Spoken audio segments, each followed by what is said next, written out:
So, familia, big up to everyone locked in, man. We're about to kick off Aston Villa, Wolves. Big up to everyone locked in. Big up to everyone supporting the thing as well. Make sure you're liking and subscribing. We're almost in 16K, man. You know what I'm saying? The target this year is 20K. So, listen, we're pushing, we're grinding, man. You know what I'm saying? So, big up to everyone locked in. You know what I mean? We're out here. What are you saying, bro? Yo. Hello? Yo. Yeah. Can you hear me? North side, what's going on, mate? You all right? I'm good, man. I'm good, man. Just here, man. Basking in the ambience of toxic and negative, man. What are you saying? No, I just thought I'd join in. I'd like to join in. I've been thinking about doing it for a long time, you know what I mean? I like your streams and that. And I watch Lee and Curtis and a few others. Is the camera meant to be working on here? Yeah, your camera's working. I can't see nothing on my screen. You can't see it? Were you using it on your phone? Yeah. I'm not sure then, because I'm using it on the laptop, bro. So I'm not sure. Yeah. Oh, I can see. I can see you as well. I can see you as well, bro. All I can see is like a black screen with red lines. I'm not sure. Maybe go to your camera settings. Maybe at the bottom, at the camera settings, if you press the little arrow, it should say video output, and then you should be able to put your camera. Maybe. Let's have a look. Maybe. Okay. Yeah, looks like Guedes is playing up front. Sarabia, Cunha. Okay. You saying Macy King? What you saying? You guys good, yeah? Good evening. Yeah, good. How can I not say the Fast and Furious gang yet again? Because we're all like family. Like as Dominic Toretto used to say, I don't have friends, I've got family. And that's it, man. That's it. We're working. I appreciate it, though. I appreciate you guys' time and stuff. And whenever anyone needs to bounce, feel free. You know what I'm saying? Feel free to bounce, so you can stay for the whole game. Completely up to you. Let me see if I can fix this. Do you know what today, is the battle of the two strikers we're in for? Let's see which one performs. You know what I'm saying? Performs, man. Yeah, Watkins versus Cunha. Yeah, man. I don't think Cunha's a striker. Cunha's a 10, bro. Like, yeah, definitely. I don't think Cunha's a striker like that, innit? Like, but I do rate him as a player, but obviously. Yeah, but King, do you ever think that this manager would have ever benched Odegaard for Cunha? He wouldn't. No, because this guy loves Odegaard, bro. This guy loves Odegaard, and like I know, man will say to you, "Oh, how can you not rate Odegaard? How can you not rate Odegaard? Because Northside has seen better players than Odegaard. He's seen Jack Wilshere, he's seen Dennis Bergkamp. You know what I'm saying? Jack Wilshere's a better player than Martin Odegaard.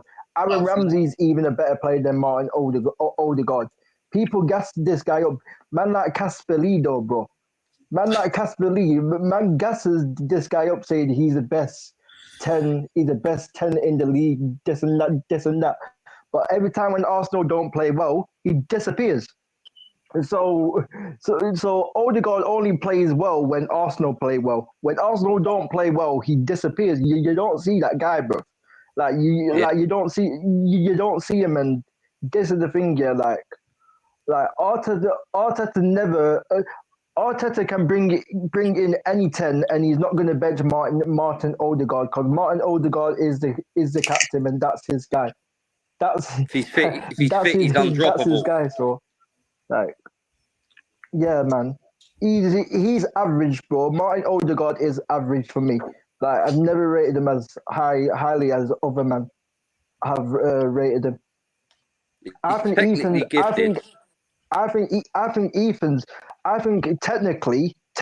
I think Ethan's Arsenal's best attacker. I think he's better than Odegaard. Yeah, I think Ethan's better in the 10. I think Odegaard. I don't think Odegaard is even a 10. Odegaard is an 8. Yeah, I think Odegaard's an 8 and Ethan's a 10. So, so yeah, like he's not Arsenal's best. You know what I mean? He's not Arsenal's best 10. So. I hear that, man. Before we go to Macy, because obviously me, you, and King were talking. Obviously, Jam, I've only got you on. This is the first time I got you on the channel. What's your thoughts about Arsenal, bro? What's your opinion? I'm the same as what you say, and I'm just fed up with it, mate. We clearly need a left-sided player. We clearly need a striker, a bagsman. I watched Chris Wood today play for Nottingham Forest. He weren't like outstanding in the game, but he was there. He was just there to put the ball in. And I think the amount of times this season that the ball's gone in the box and it's been about, say, 6 yards out, and you just want Kai Havertz to be there to tap it in. He's just never there. He's too late. You know, it's the owners. The owners are just not serious. We didn't buy Arsenal to win trophies. That done it for me. And I've been for 20 years. It's just been the same old bollocks basically, and it's just not good enough for a club the size of Arsenal. And these fans that buy all of the yeah, but next season and all this, I'm just they wind me up. They really wind me up, and that's the reason why. Because the fans have got the biggest mouth in the club, and all the time that they're accepting this shit, the more it will continue. Because all the cronkies are interested in is making money for their American sports and whatever else they're doing over there. That's the way I see it, and I think as soon as David Dean left Arsenal, that was it, finished for me. Do you go to games? Do you go to games? I used to, but I won't now. Somebody could offer me a ticket for free, and I won't go. That's like me. Honestly, I've had enough, mate. North, I've had enough. Yeah. Like When Liverpool for me. When did you stop going to games? About 2007. 2007. That was when I last went. And actually, tell a lie. No, I went to a cup game in about 2013. I went to a cup game. I can't remember who it was against. But me and my pal from work went to a cup game and watched. I think we won. It might have been against Wigan or something like that. But yeah, that was the last time I went. But yeah, I'm one of these people where if Arsenal win at the weekend, I'm okay until the next game. I'm happy. If they lose, it destroys my week. I've got the right hump. You know, I'm proper. Yeah, I'm not the best fan in the world, but I'm a passionate fan. But I will call out the bollocks. I will call it out. And people that tell me, "Oh, you're negative," and that, I just laugh at them because they don't understand. They haven't seen. A lot of them are youngsters, like especially online. They haven't seen Arsenal dominate leagues and win big trophies and that. They haven't. I know we ain't won in Europe, but back in 2006 in the final, like that. I was gutted, mate. Absolutely we went gutted, invincible. And then a couple of years after, go to the Champions League final. That used to be the standard. And we never beat anybody in Europe. Listen, even if people want to run that and say, "Oh, okay, cool," but we haven't. You can't Northside. You can't say that you're gonna win the Champions League. Okay, cool. Then win the domestic because we are somebody's in this league. We are somebody in England. So at least get us back to that.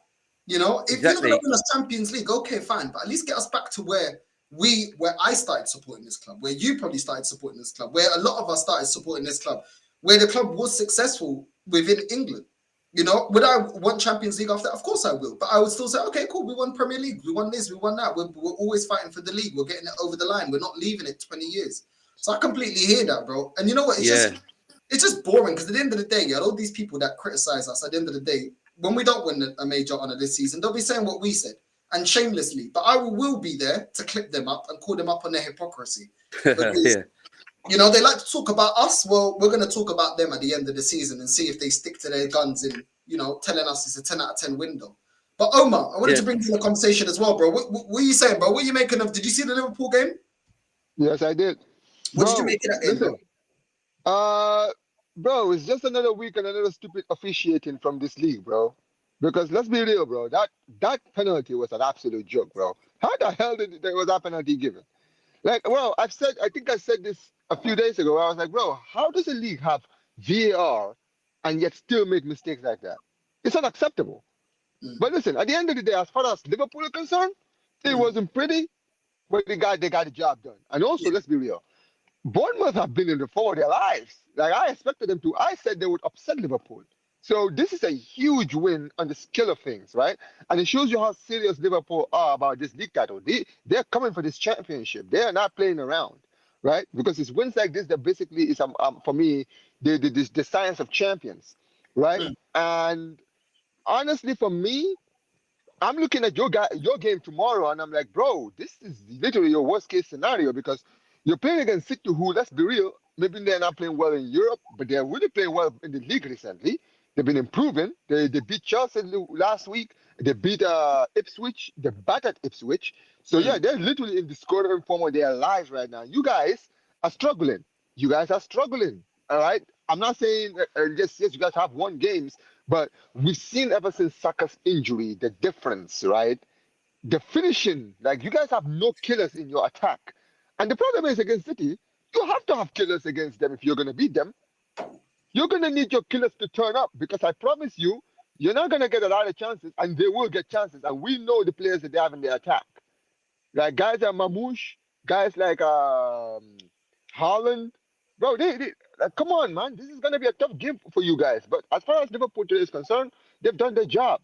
They've done their job. The 3 points are what matters, and they got the win. Like, people can talk about the controversy all they want. The match ended 2-0. The guy, at the end of the day, they're just going to do what they have to do. At the end of it, it's not their fault that the officiating in this league is terrible. They have to take advantage. So, yeah, But they this did. is you have to exactly like they got their penalty, yeah. And as much as we can judge, oh, was it a penalty? Was it not a penalty? Yeah, I didn't think it was a penalty, but you still got to take it. Sterling missed his penalty for us when he had a penalty, so you still got to take the advantage and you still got to put the ball in the back of the net. And also, even if Liverpool didn't get the penalty, they won 2-0, so they still win the game. Even if you take the penalty away, they still won the game. Bournemouth had a bunch of chances and they didn't capitalize. So Liverpool are well within their right to be happy with the 3 points. The performance left a lot to be desired, yes. But sometimes you just gotta get over the line by hook or by crook. The thing is, their team, a lot of the time, they've got the heritage to get it over the line. With Arsenal, as soon as the pressure hits, that's where we crumble. Liverpool got a lot of players that have been there, done that. They've been under pressure. They've won Champions Leagues when they're under pressure. They've won league titles when they're under pressure, going back to back with City. The thing is that they've got those players that not only if you look at the manager and say, okay, well, maybe the manager hasn't been in that situation. They got leaders on the pitch. They got leaders on the pitch. And that makes a difference. That makes a massive difference. So Liverpool it is where it is with them, man. Today I'm just looking at Aston Villa and just looking at the way that they're playing. Obviously the game's only I'm on 8 minutes 21 seconds, and they're passing the ball around comfortably. They're already playing better than Arsenal. Look at the way that they're playing in comparison to when we came up against Wolves. We made hard work of that. They ain't scored yet, but they're gonna win this game. Oh, header just goes wide. You know what it is, no sir. You know what it is, no sir, right? That's the thing. I've always said it, like, ever since you guys have lost Saka, you've won games, but let's be real, you guys have not played pretty football since he's been injured. Like, I look at listen. Let me just be clear. I'm not saying that the football has to be 10 out of 10, exquisite, beautiful style of football. I'm not saying that. My point is this, right? At the end of the day, we see you guys, the way you guys are winning games, and we're like, you have to look at sometimes the performance all round. You understand what I'm saying? And all round, you guys are not playing well in games, but you're managing to get the victories. Now, that can work against certain teams. Don't get it twisted. Against certain teams, you can do that. But this is the problem with challenging for league titles, right? Like, let's be real. Was it last season or the season before? Where you guys were basically like winning games. Like, it wasn't pretty, but you guys were like winning 1-0, 2-1. Luton. Like, last. Bro, you see what I'm saying? Like, you guys were playing some like gung-ho style of football, right? And everyone was like, what is everyone complaining about? We're winning games. It's like, bro, this style of play you guys are playing is only sustainable until a certain moment of the season. Because it's not always, no team that's ever won the league has ever won the league with a certain kind of football. Like, I think it was set piece football. Yeah, it was when you guys were playing basically set piece football, no sir, right? Where you guys were literally just scoring all your goals from set pieces. And everyone was like, this is not sustainable. This is not sustainable. Everybody was like, this is not sustainable. And it's like, which team have you ever seen win the league by just playing set piece football? Like, come on. That's my point. Like, It doesn't happen. Yes, you can finish the 4. Yes, you might challenge the league. Yeah, you might win a lot of games with it. But what really sets those teams apart is basically the teams that win the league and teams that challenge for the league is that teams that win the league have a certain level of swagger about them. You see, when it comes to City, right? When it comes to City, they know how to win ugly and they know how to win pretty. Like, most of the time, they dominate teams. They absolutely batter teams, right? Most of the time. But when they play games when they are against it, guess what? They'll still find a way to nick a victory from nothing. That's how you win league titles. Not Teams but those, teams but suss those, you out as well. Sorry to cut in. Teams suss you out with corners and things like that. They work you out eventually. So it's not sustainable for a long period of time, you know. and I said this, no, sir. This is why I was saying when we were doing our shows earlier in the season, right? When we were on our great winning streak, right? People were telling me that I was being negative when we were winning games every single week. I was like, yo, the way we're playing, I see a lot of weaknesses in the way we're playing. And I feel like eventually if teams start to figure out how to play against our weaknesses, we'll be in trouble. But people were just, oh my days. This is the thing, though, man. It's about the. Oh, Wolves! What That's what I'm a saying. goal! That's what I just thought. Wait, No. I thought the goal. wait, That's why I was Finger, like, wait, Wolves dagger, you know. That'll wake listen, Villa up. they had a great start to the game, Aston Villa, but man, you got to capitalize, man. Yeah, Capitalize on bro. your chances. But yeah, look, Hey, but yeah, that's good my point. Moisey At the end doing of the it. day, Everton. at the end of the day, no, sir. When we started the season, we were playing extremely well. It was entertaining, it was beautiful. But this is the thing, it wasn't sustainable. I was like, yo, the way we're playing, eventually teams will suss us out.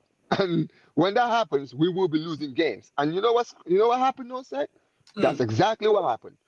Right? Eventually, when teams started to realize, wait a minute, this Barca team, whenever they concede first, they don't actually recover easily. They don't easily recover. They actually take time to recover. Teams started to figure that out. They started defending well against us, hitting us on the counter, getting the first goal, and basically, that's it. That's it. Finished. The way he slapped that. That's what Bournemouth should have done against Liverpool. Near post. Look at that. First time, boom. I know, obviously, Alisson's a bad boy keeper, yeah, but still, bro. How many opportunities did Bournemouth have like that today against Liverpool? And they should have slapped that, bro. Loads, yeah. Crazy, bro. Crazy. Hey, big up Wolves, man. Hey, Aston Villa, you lot need to. He didn't even see the runner. He came behind. He didn't even see him. He was ball watching, bro. You know what I'm saying? I think that'll wake Villa up, to be honest. Crazy. You know what I mean? No, sir. Unlap Belgrade. No, sir. I had a question to ask you. This actually has nothing to do with the game, but I actually wanted to just ask you this. I haven't had a chance to speak to you yet. Did you see the AFCON draw?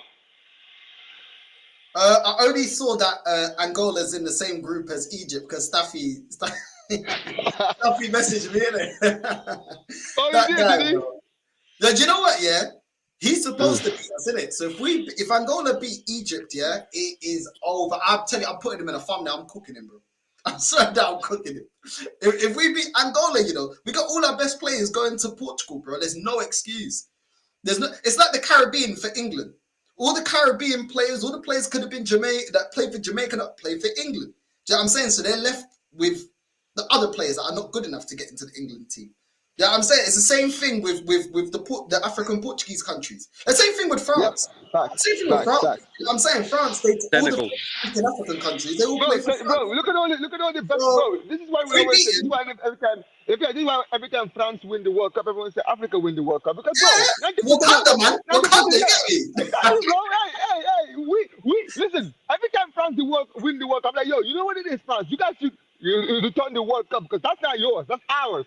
That's our World Cup. Where's Camavinga from? Oh yeah, he's from my mum's country. Oh yeah, he's from Angola. Thank you very much. I've won the World Cup. Where's Paul Pogba from, bro? He's from Guinea, bro. That's where my mother is from. So guess what, bro? Representing right here, bro. We're gonna be shameless with it. We're gonna be shameless with it, bro. Even Yamal. Wait, Yamal is Moroccan. He's African. Both his parents. He's African, bro. No, don't try and Spanish-fy him and get him a little tapas, mate. You know what I mean? With a Stella. You know what I mean? Do you want to tell him on? No. He's African. His blood is African. He's as African as I am, bro. Nah, bro. We're not having it, bro. No, but that is true, bro. Listen. You see all these big nations. No, sir. All these big nations that you're seeing here, right? Like, even Germany, when you look at Germany, like Sané is Senegalese, bro. Gnabry is from Ivory Coast. Yeah. You feel me, right? Yeah. No, we're not having it, bro. Do you know Cristiano Ronaldo? Yeah, I think one of his he's Cape Verde. I heard one of his grandparents is from Cape Verde. Thank you. I'm like, yo! Thank you. I'm like, yo! You know what I'm saying? Yo, Cristiano's Thank you very much. Let's go. We're not gonna let that slide. We're not gonna let it slide. Yeah. Zidane is Algerian. There you go. Zidane is Algerian. What's his name? Desailly was born in Ghana, by the way. Benzema is Algerian. Let's go. Let's keep going. Well, Sammy Nasri. Where was Samir Zidane from? Nasri. Where was Zidane originally Algeria. from? Algeria, yeah. There you go. Man, you that go. Riyad Yeah. Mahrez as well, bro. You know what I mean? Man, that Riyad Riyad Mahrez, but Mahrez, Riyad Mahrez Algerian, played bro. for You know what Algeria, I'm so yeah, saying? he Wait, understood. He understood. Griezmann, his parents are actually Portuguese. He was born in France. Yes. One His of his parents are parents is from Portuguese. Portugal. So you can hold, that man can hold that as well. Do you know what I'm saying? They can Hey, hold that. Griezmann, boy, man. Yeah, Yeah, bro. man. Yeah. It's like, Yeah. do you know what it's like, yeah? All the English tourists that are in Portugal, in like Costa del Sol, when you ask them, where are you from? I'm English. Yeah, I reside in Portugal or Spain. Or English, innit? English. Yeah, they will proudly say, I'm English. That's the same we're doing with the players, bro. Now, where are you originally from? Yeah. Okay, cool. That's it. You know what I mean? Yeah. Hey, listen, just mention, bro, the Portuguese team, I literally, bro, I think if you actually, like, you know, there's these things I see, shorts that I see on YouTube where they put like the squads and they look and they show them like all their heritages, right? And I saw the France one, I saw the Portugal, bro, all of them are Africans, bro. I'm like, yo, this guy from Angola, this guy from Cape Verde, this guy from Mozambique, this guy, hey, yo, Mozambique, that's where Eusebius from. Let's not forget that too, bro. He was born in Mozambique. He wasn't Portugal. He wasn't born in Portugal, bro. So we claim him as well. He's also one of us. You know how it goes. Even Declan Rice, you're Irish, bro. Irish, You're Irish. yes. Yeah. He played for the Irish national team. He played And for the Irish Grealish. national team for 3 games and then switched to England. Yeah, bro. and Grealish as well. Yeah, and Grealish. You know what I'm saying? These men are Irish, man. Big up the Irish, innit? Big up the Irish, man. I do like Everyone's got listen, Irish. Everyone's got Irish in them, man. Everyone's got Irish. I'm not gonna lie. You know what it is? You know what? I'm gonna say something, right? I'm gonna be honest, no sir. I don't like footballers, right? Who basically choose to play for a nation, right? I'm not saying that, let's say someone's born in like you. Like you're born in England, you know, you're Portuguese, Cape Verde, Angola in your blood, right? So if you're a professional, you could be eligible to play for like 4 nations. You understand what I'm saying? Yeah. If you choose to say, okay, I'm gonna play for Portugal. That's the nation I'm gonna play for. Even if you're born in, I'm gonna play for Portugal. Or you make the choice, I'm gonna play for Angola. Or I'm gonna play for Cape Verde. That's where I wanna play, right? Yeah.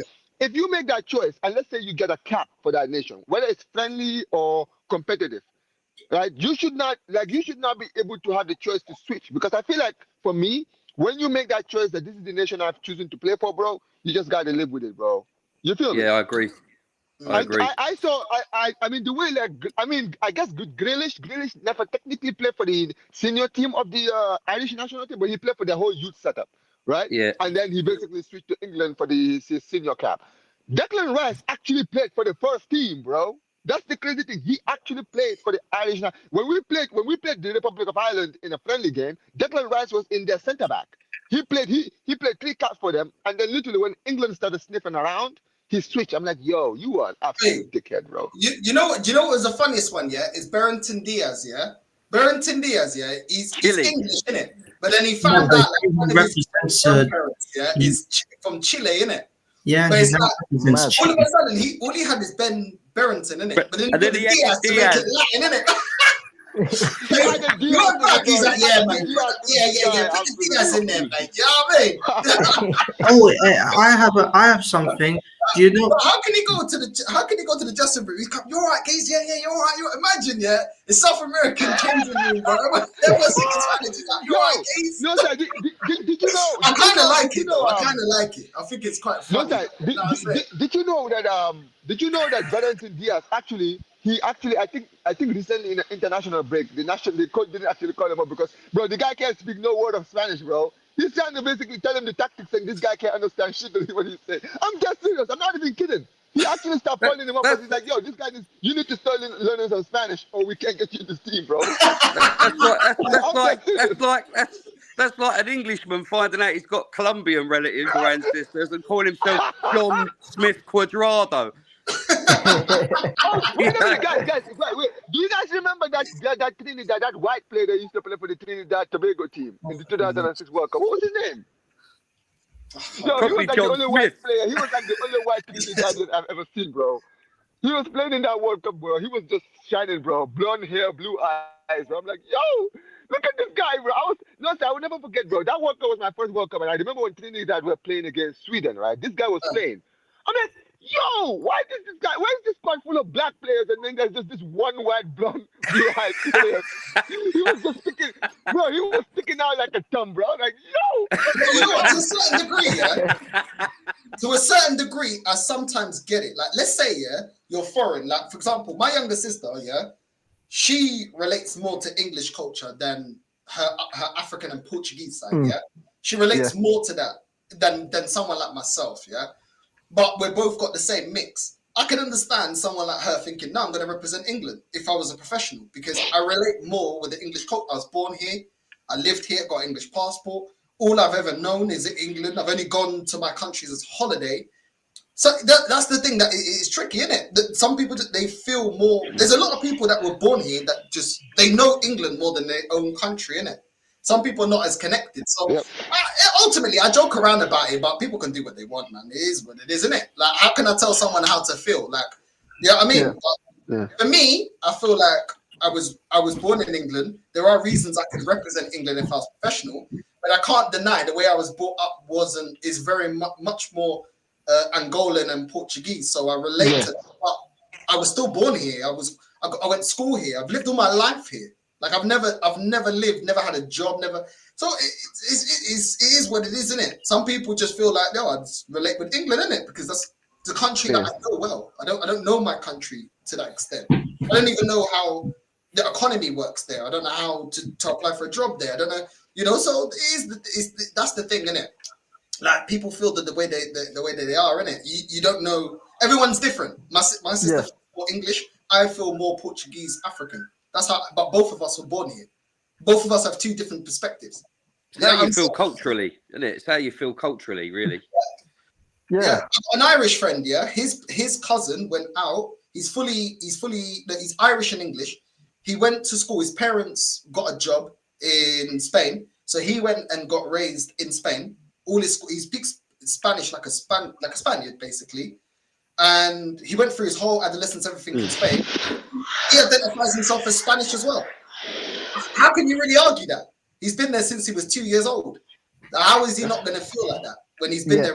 But he's English. Yeah, I mean, it's probably all he knows. It's mad. He only knows Spanish, doesn't he? You don't know nothing when you're two. No, he talks like a proper geese. I can't lie. But then when he speaks Spanish, but when he speaks Spanish, it's like Hector Bellerin, bro. I'm not gonna lie. It's like this guy Hector Bellerin. Hector Bellerin. Every time I used to hear him speak English, I'm like, yo, this guy looks like he's from the ends, bro. He literally looks like he's from like, bro. He genuinely sounds like he's from your. I'm like, yo, this guy. He literally has the British accent. He has the London accent, bro. I'm like, yo. This guy's literally like, bro. I have seen Spanish-speaking players, bro. You don't sound like a Spanish-speaking player, bro. You sound like a Londoner, bro. You sound like you were born and bred in London, bro. And then when I hear another one. Olise as well, like, he's English, but he represents France, which, like, I mean, has he been Olise? Michael Olise, he's from South He speaks London. better English than me. Yeah, and now he represents France. Maybe he should try learning some French one time, because he's a baller, man. Doesn't he speak French? Maybe he does speak French. No, but he's from South London. But I know, but he could maybe he could speak French. Maybe in his house, maybe in his household he speaks French. It's like me. Like, I was born. I'm American, but in my household I speak my language. That's why my accent is like this.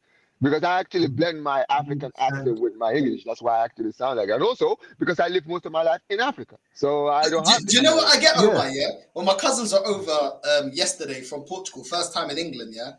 They were like, when you speak English, you sound so English, your accent, everything. Oh my days. I'm like, I was born here, innit? And then they're like, when you speak Portuguese, you sound Portuguese, innit? And sometimes they get like, oh, wow, like your accent is so, like, I'm like, I don't know, innit? And I can just Porcaria. when you go on a mad one, the BBC update. I've been looking at some news on BBC.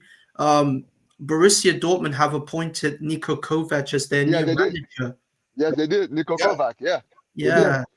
And also, guys, by the way, Rashford looks like he's going to be joining Aston Villa, guys. Yeah, man. That could be interesting. Personal terms, man. You know what I'm saying? Shout out Aston Villa, bro. Shout Shout He's a Villa, happy bro. man, bro. Hey, He's smart. That's why I had to hey, man, like, yo, man, that Jackala, bro. Man, that Jackala, Unai Emery, bro. You man, that Jackala, bro, hey, got us listen. out of Hey, jail, who fam. knows, man? You know what He I'm knows, saying? bro. He could go there and start banging goals, man. You never know, bro. You never know, Listen, man. man. Listen, let Omar, bro, let him score, bro. Let him score goals, Omar. Let him score are you goals gonna because we were. watch the Royal Let, Rumble tonight? Because Yes, I I let might. him. am. I am. I am. Yeah, I'm definitely watching Mm, the Royal Rumble. I am definitely watching the Royal yeah, Rumble. but let I'm him score goals, for me Omar. to, my Let him prediction score of goals, who's bro. gonna win the Royal I'm Rumble, saying. I might go for John Cena because I this think it's is CM Punk. maybe I think CM CM Punk, Punk is but gonna win. I might go I for think John CM, bro, Cena because the way they're promoting CM Punk is it just makes sense that he wins it. the reason Yeah, I'm saying I might go for John Cena is because like he announced that this will be his last Yeah, the last time we see him wrestle because he announced that he will be wrestling at his last match at WrestleMania. So I don't all think it's I'm gonna be saying at is that if he WrestleMania. I think he said 2025 will be his last year in wrestling. His yeah, last year. yeah, So I that's think the so. thing Basically, because he's saying WrestleMania will be his last WrestleMania. So this will be his last yeah, WrestleMania. so yeah, But so I don't think. I'm gonna be honest. I don't look. I'll be honest with you. Yes, I think that he might get a title match, and it wouldn't surprise me if he broke Ric Flair's record, right? yeah, However, because I just think that basically there's a story that they're building with CM Punk where I think he's going to main event WrestleMania. You understand what I'm saying, right? I understand. Yeah. As much as yeah, it would be great for John Cena to win it. I don't think John Cena will win it. I think maybe John Cena will go all the way. He probably will go like top last four, last mm, five, something like that, and get Yeah, eliminated. But still, that doesn't mean like he wouldn't get a championship match. He might get a championship match in the future, right? But yeah, yeah. because like all he wants to do is maybe break Ric Flair's record and maybe win the WWE title one more time so that he can give a proper send off. So because Mhm. like That yeah, would be cool, man. That would be so cool. I want him to actually break the record. John Cena is like, yeah, well, that's my child. That's my childhood I wrestling, like bro. John Cena. I mean, he and The Rock together, they're the ones that really paved the way for like all mm. the other WWE superstars to to who they are as Yeah, where they are today. So I facts. wish I could contribute, but I stopped watching wrestling in like 2009. Mm. But So mine was when so about so so so who 2000. who you guys do Is remember it though, bro? 2000? No, I I'm don't really who 40, watch it yeah, like who I'm are that, you guys innit? forty. You who are know the what I'm guys you saying? remember, bro? Who were you watching? Were you guys watching like Jeff Hardy's and the Triple H, the Shawn No, Michaels, the I'm going Undertaker, Bar Beefcake. But Batista? what Yeah. peak? Hacksaw Jim Duggan What is and it? Hulk Hogan and all What? them, man. you know, people are starting to turn on Hulk Hogan because of the fact Yo, that did you guys see that? supports I Donald know that. Trump. I know that. No side. Did you know? I know it because I don't know. I know you don't watch wrestling anymore. But did you see what Hulk Hogan did like a few years ago with the whole racist tape? Right? Did you see that time he was doing that racist tape where he was saying the N word and all that stuff because because his daughter was like dating um a black person. Did Mm, you see that story? Nope. Basically, okay, so I'm not gonna go into detail to what he said. Basically, just know this. No, sir. Long story short, right? He was caught. He was basically taped doing something he wasn't supposed to do with someone else.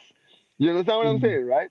Right? With one of his friends, wives. I don't know that whole story, bro. But what you just need to know is, after while they were having that tape, he was caught saying some offensive racist stuff, right? Who's that? And basically, this was in 2015, Who 2014, was it? 2015, Who right? said it? Who said it? Hulk Hulk Hogan. Hogan, Hulk Hogan. Hulk Hogan. Hulk, yeah, yes. the guy that So does Hulk this with Hogan, his, yeah, he knows Hulk Hogan. He knows Hulk of Hogan. course. But yeah, Hulk Hogan basically after he did that, WWE kind of canceled him, but they brought him back. But the problem is, bro, the fans never forgave him, bro. So every time he returns to wrestling, he just gets booed out of the building, bro. Every Yeah. single time, bro. And the crazy thing is, he went. There was a show they were doing in Netflix, right? When Raw was going to Netflix, bro, they cheered everyone. When Hulk Hogan arrived, bro, they booed him out of the building. Yo, side, I wish you watch that, bro. They booed him so loud, bro. Like, let's go. But this is the thing Yo, about that the man. world, isn't it? It's like everyone has Yeah, freedom of yeah, choice, yeah, to believe or say what you want, but you mm. also have the right to pay the consequences and the Correct. Yep. ramifications of what you say. It's Yeah. a free world. You can hate or love whoever you want.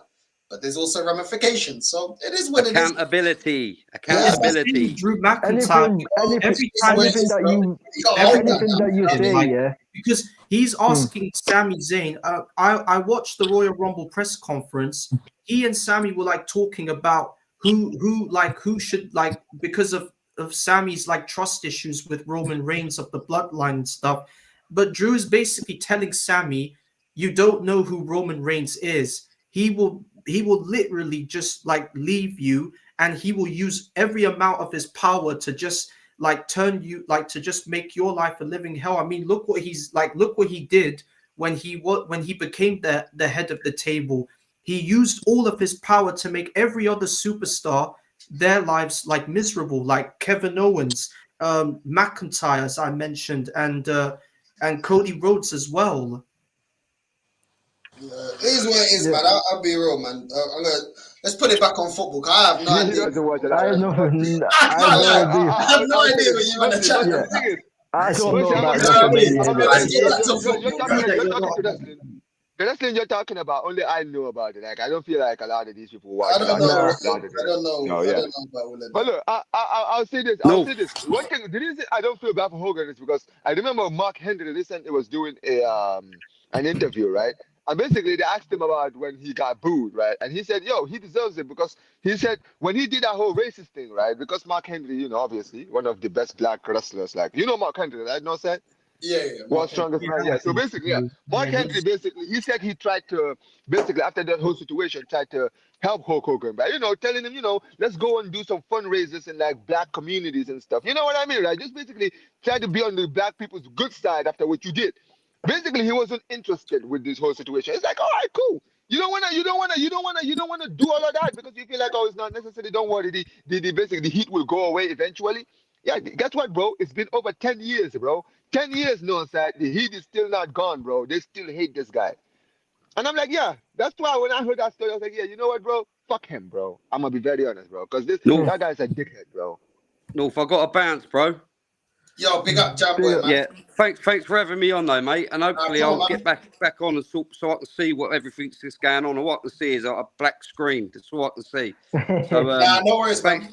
Yeah, big up the panel. Like and subscribe, guys. Take care. Yeah, see you soon. Love, take care, man. Cheers, love, man. But yeah, man. Love.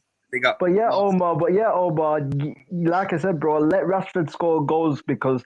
Yeah, you got to get the price tag up. You know what I'm saying? We have to get the price tag up. You know what I'm saying? So let him score goals so then we can sell him, bro. You know what I'm saying? Hey, I hear it. Villa have been poor this game, bro, so far, man. They have been absolutely poor. They're passing the ball around, passing the ball.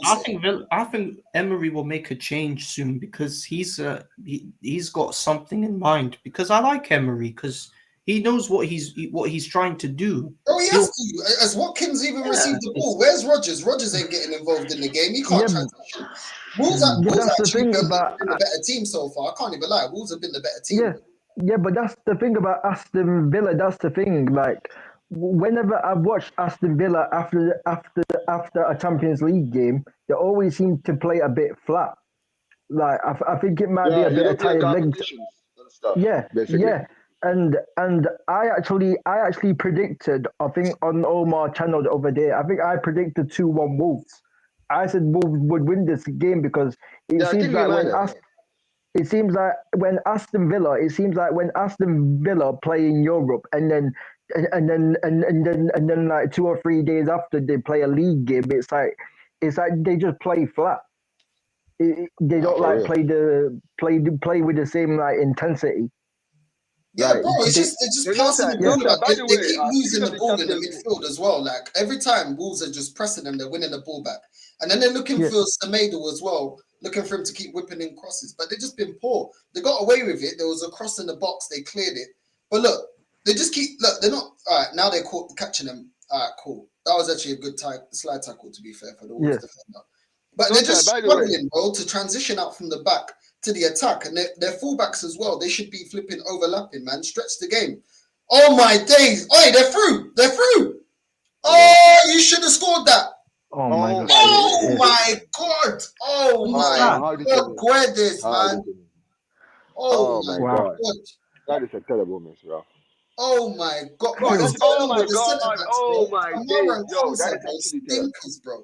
Absolute stinkers by the Aston Villa centre backs, bro. What are they doing? One long Oh, ball, you know? oh, bro, that could actually end up biting them in the end, bro. Oh my Oh my days, goodness, Kamara bars out the way. Oh, you should have buried that, man. you should have betted that, bro. Weathers as well. Oh my days. This Oh, is by why I the way, don't like Cunha. Do you see now why I don't want Cunha? This is why, bro. That's Yeah, an man. opportunity. Even That's I a don't golden want him as opportunity well to because bury that, yeah? he's not That that is the good. same crap that Havertz would have done and Jesus No would have done. side. This is why. That's This the is what only I've thing been with saying, Cunha. bro. No side. No side. This is what I've been saying, bro. I literally. This is what I've always been saying about Cunha, bro. People talk about Cunha, this Cunha, bro. I'm like, listen, bro. You guys only see Cunha. Some of you only started seeing Cunha at Wolves, bro. This guy, you guys are acting like this is the biggest move he's gonna make, bro. This guy went to Atletico. This guy played for Leipzig. This guy played for Hertha Berlin. Those teams ended up getting rid of him. You don't want to know why? Because of his finishing, bro. The Atletico got rid of him after 6 months. They were happy to let him go to Wolves. They were like, nah, bro. We've You seen like, enough. We've seen think enough. about this, no, sir. Think about it, no, sir. This club, right? Simeone has had guys like Morata who flopped in the league. In Yeah, the I was Premier just League, gonna right? say Morata, yeah. Right? Yeah. But guess When what, bro? came He to made Morata look like one of the best strikers in our league, in the league at the time, right? But he looked at Cunha, bro, after 6 months and said, nah, bro, get out of here. After 6 months, he's like, nah, bro, you're not good enough. Like, what does that tell you? But then you guys want him at Arsenal. Go ahead, take him. Take him. Take him. This Yeah, is what I'm that's the saying. only People thing talking about. Cunha, bro. Ban Cunha, bro. I'm saying, what is it? Bro, come on, man. You get an That's the opportunity. only thing. That's the only thing about him. Like that's the only thing about him is his finishing is questionable. That's all. That's the thing, bro. But that's the thing. He's not He's not clinical in enough at times. I even saw it. I even remember last season. I think it was last season when we played Wolves at Old Trafford, Manchester United, and I remember we won that game 1-0, and we should have not won that game 1-0. We got absolutely battered last season against Wolves. We got absolutely battered. And I remember, I think Cunha missed about 3 or 4 chances that he should have scored. Like he missed like 3 or 4 chances in that game where he should have scored. And obviously Man United got unfortunate last season that Watkins Onana got in the back of his head, bro. yeah, like Onana got unfortunate in it because Onana like because obviously Wolves should have had a penalty last season in that game, but obviously Have you heard Quickly, from the quickly, King, hold on, Mercy. No, sir, I want to ask you this because I almost forgot. What do you think of the Champions League draw, no, sir? No, sir. I don't think I've seen the Champions League draw. So yeah, basically, I think Benfica. Okay, so I know this is the one that you're interested in. So I think Benfica play in Monaco. I think they play in Monaco. And City are playing Madrid. Bayern Munich are playing Celtic. Bayern are playing Celtic. So Zier got lucky, bro. He escaped Real Madrid in the who've round, Arsenal bro. got? Who've Arsenal got? Arsenal, they're not in this round. They're in the round of 16. So they get a bye round to the next. All right then, that's well, hold good. on. Well, I actually need to look at the draw properly because I think I can actually like if you actually check right now, if you actually check your computer, you can actually see who Arsenal will play next round, depending on like how the draws go. So Yeah. You see out like Juventus, PSV, yes, Arnold, yes, all them teams, yeah. Yes, Yeah, because Juventus it was. are I think PSV it was. and Milan are playing against. It was AC Feyenoord. Milan. Yeah, so basically, AC It's Milan, either AC Juventus, Milan, Juventus. It's either AC Milan, Juventus, Feyenoord, and what was the other team that you said? Yeah, that's who Arsenal will be playing. That's who Arsenal could be playing. PSV, Juventus, AC Milan, Feyenoord. Like AC Milan, Feyenoord. Yeah, that's it. Yeah. You know what's crazy now, sir? When you really think about it, right? Any of those teams that you're playing against, all of those teams are not really performing well. You understand what I'm saying, right? So you could end up advancing whoever wins those ties, right? Whoever you end up getting tied with. Because I don't rate Juventus. Juventus are absolutely trash, bro. I think if you guys play Juventus, you will beat them. I don't care how bad. I don't care how much you guys. Bro, you watched the Benfica versus Juventus game, right? No, sir. Did you see that? No, I didn't watch it, bro. I'm sorry. I didn't watch it. Yeah, well, listen, you went away to Juventus and won 2-0. That's what you need to know. So yeah, there you go. That's how bad they are, bro. So yeah, Arsenal would beat Juventus. Arsenal would also beat Milan because Milan lost to Zagreb, bro. You understand what I'm saying? That's probably you would. I think I think PSV will probably be the hardest one. PSV, yes. So PSV would be the one where I feel like that one would be a struggle. But those for you guys. Italian teams, bro, I don't know, bro. With them Italian teams, bro, I don't know. Also tend to struggle against those Italian teams, bro, because them Italian teams are usually organized, bro. But not these two. You know what it is? The teams that they play, Atalanta are actually not to be sniffed at, bro. We played them, bro. We drew 2-2 against them. They're not easy to play against. Inter Milan are the best Italian team in the Champions League. Let's be real. So yeah, you guys lost to them. Exactly. So that's my point. So the Italian teams you played so far have actually been the best Italian teams in this Champions League, right? But the other two teams that you're playing, bro, are not nowhere near. So the teams, those teams, I'm not saying that they don't have what it takes to beat you guys. I'm just saying that you guys will be going to those games as the favorites. That's what I'm saying, right? Yeah. I think as far as like, what we've seen from the Champions League so far is concerned, because unless Juventus sack Thiago Motta, because right now apparently they're looking at Xavi to replace Thiago Motta. Now, if they hire Xavi by this time, Omar, just quickly though, didn't AC Milan win a cup though with Conceição? Yeah, they did. Yeah, they did. 2-1 against Inter. The only thing as well is the only thing is as well, Omar, that we can say Juventus are not great, but Arsenal are not great either. Look how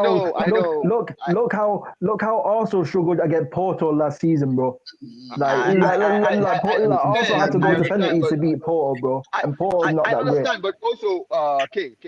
The reason I'm saying that, right, is because of how these teams are playing in the Champions League. I'm not judging basically the seasons all around, right? In the Champions League, I know AC Milan's biggest, I guess their biggest moment in the Champions League this season was when they beat Real Madrid at the Bernabeu, right? Yeah. Really, apart from that, bro, they haven't really been convincing in the Champions League, right? Juventus, I think the only convincing game they played this season was against City when they beat City 2-0. You understand what I'm saying, right? Really, apart from that, bro, I've seen them struggle against, bro, Stuttgart beat them at home. Benfica beat them at home. Bro, dude, they're losing to some of the easiest teams in the Champions League at home, bro.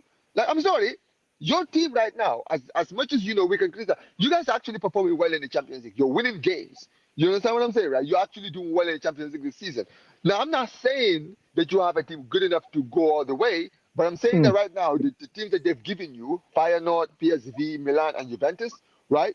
You'll be going into those games with actual confidence. I can see you guys going to those games and actually in 2 legs getting the victory. You understand what I'm saying, right? I'm not saying it's going to be easy. However, the next round, that's where I'm like, cool. I don't know about the next round, but in the round of 16, I think that really depends. It really depends what happens with Juventus. Like I said, they need to get rid of Thiago Motta. They need to get rid of Thiago Motta, bro. If they sack Thiago Motta and they hire in Xavi, I think we might see some changes. You understand what I'm saying, right?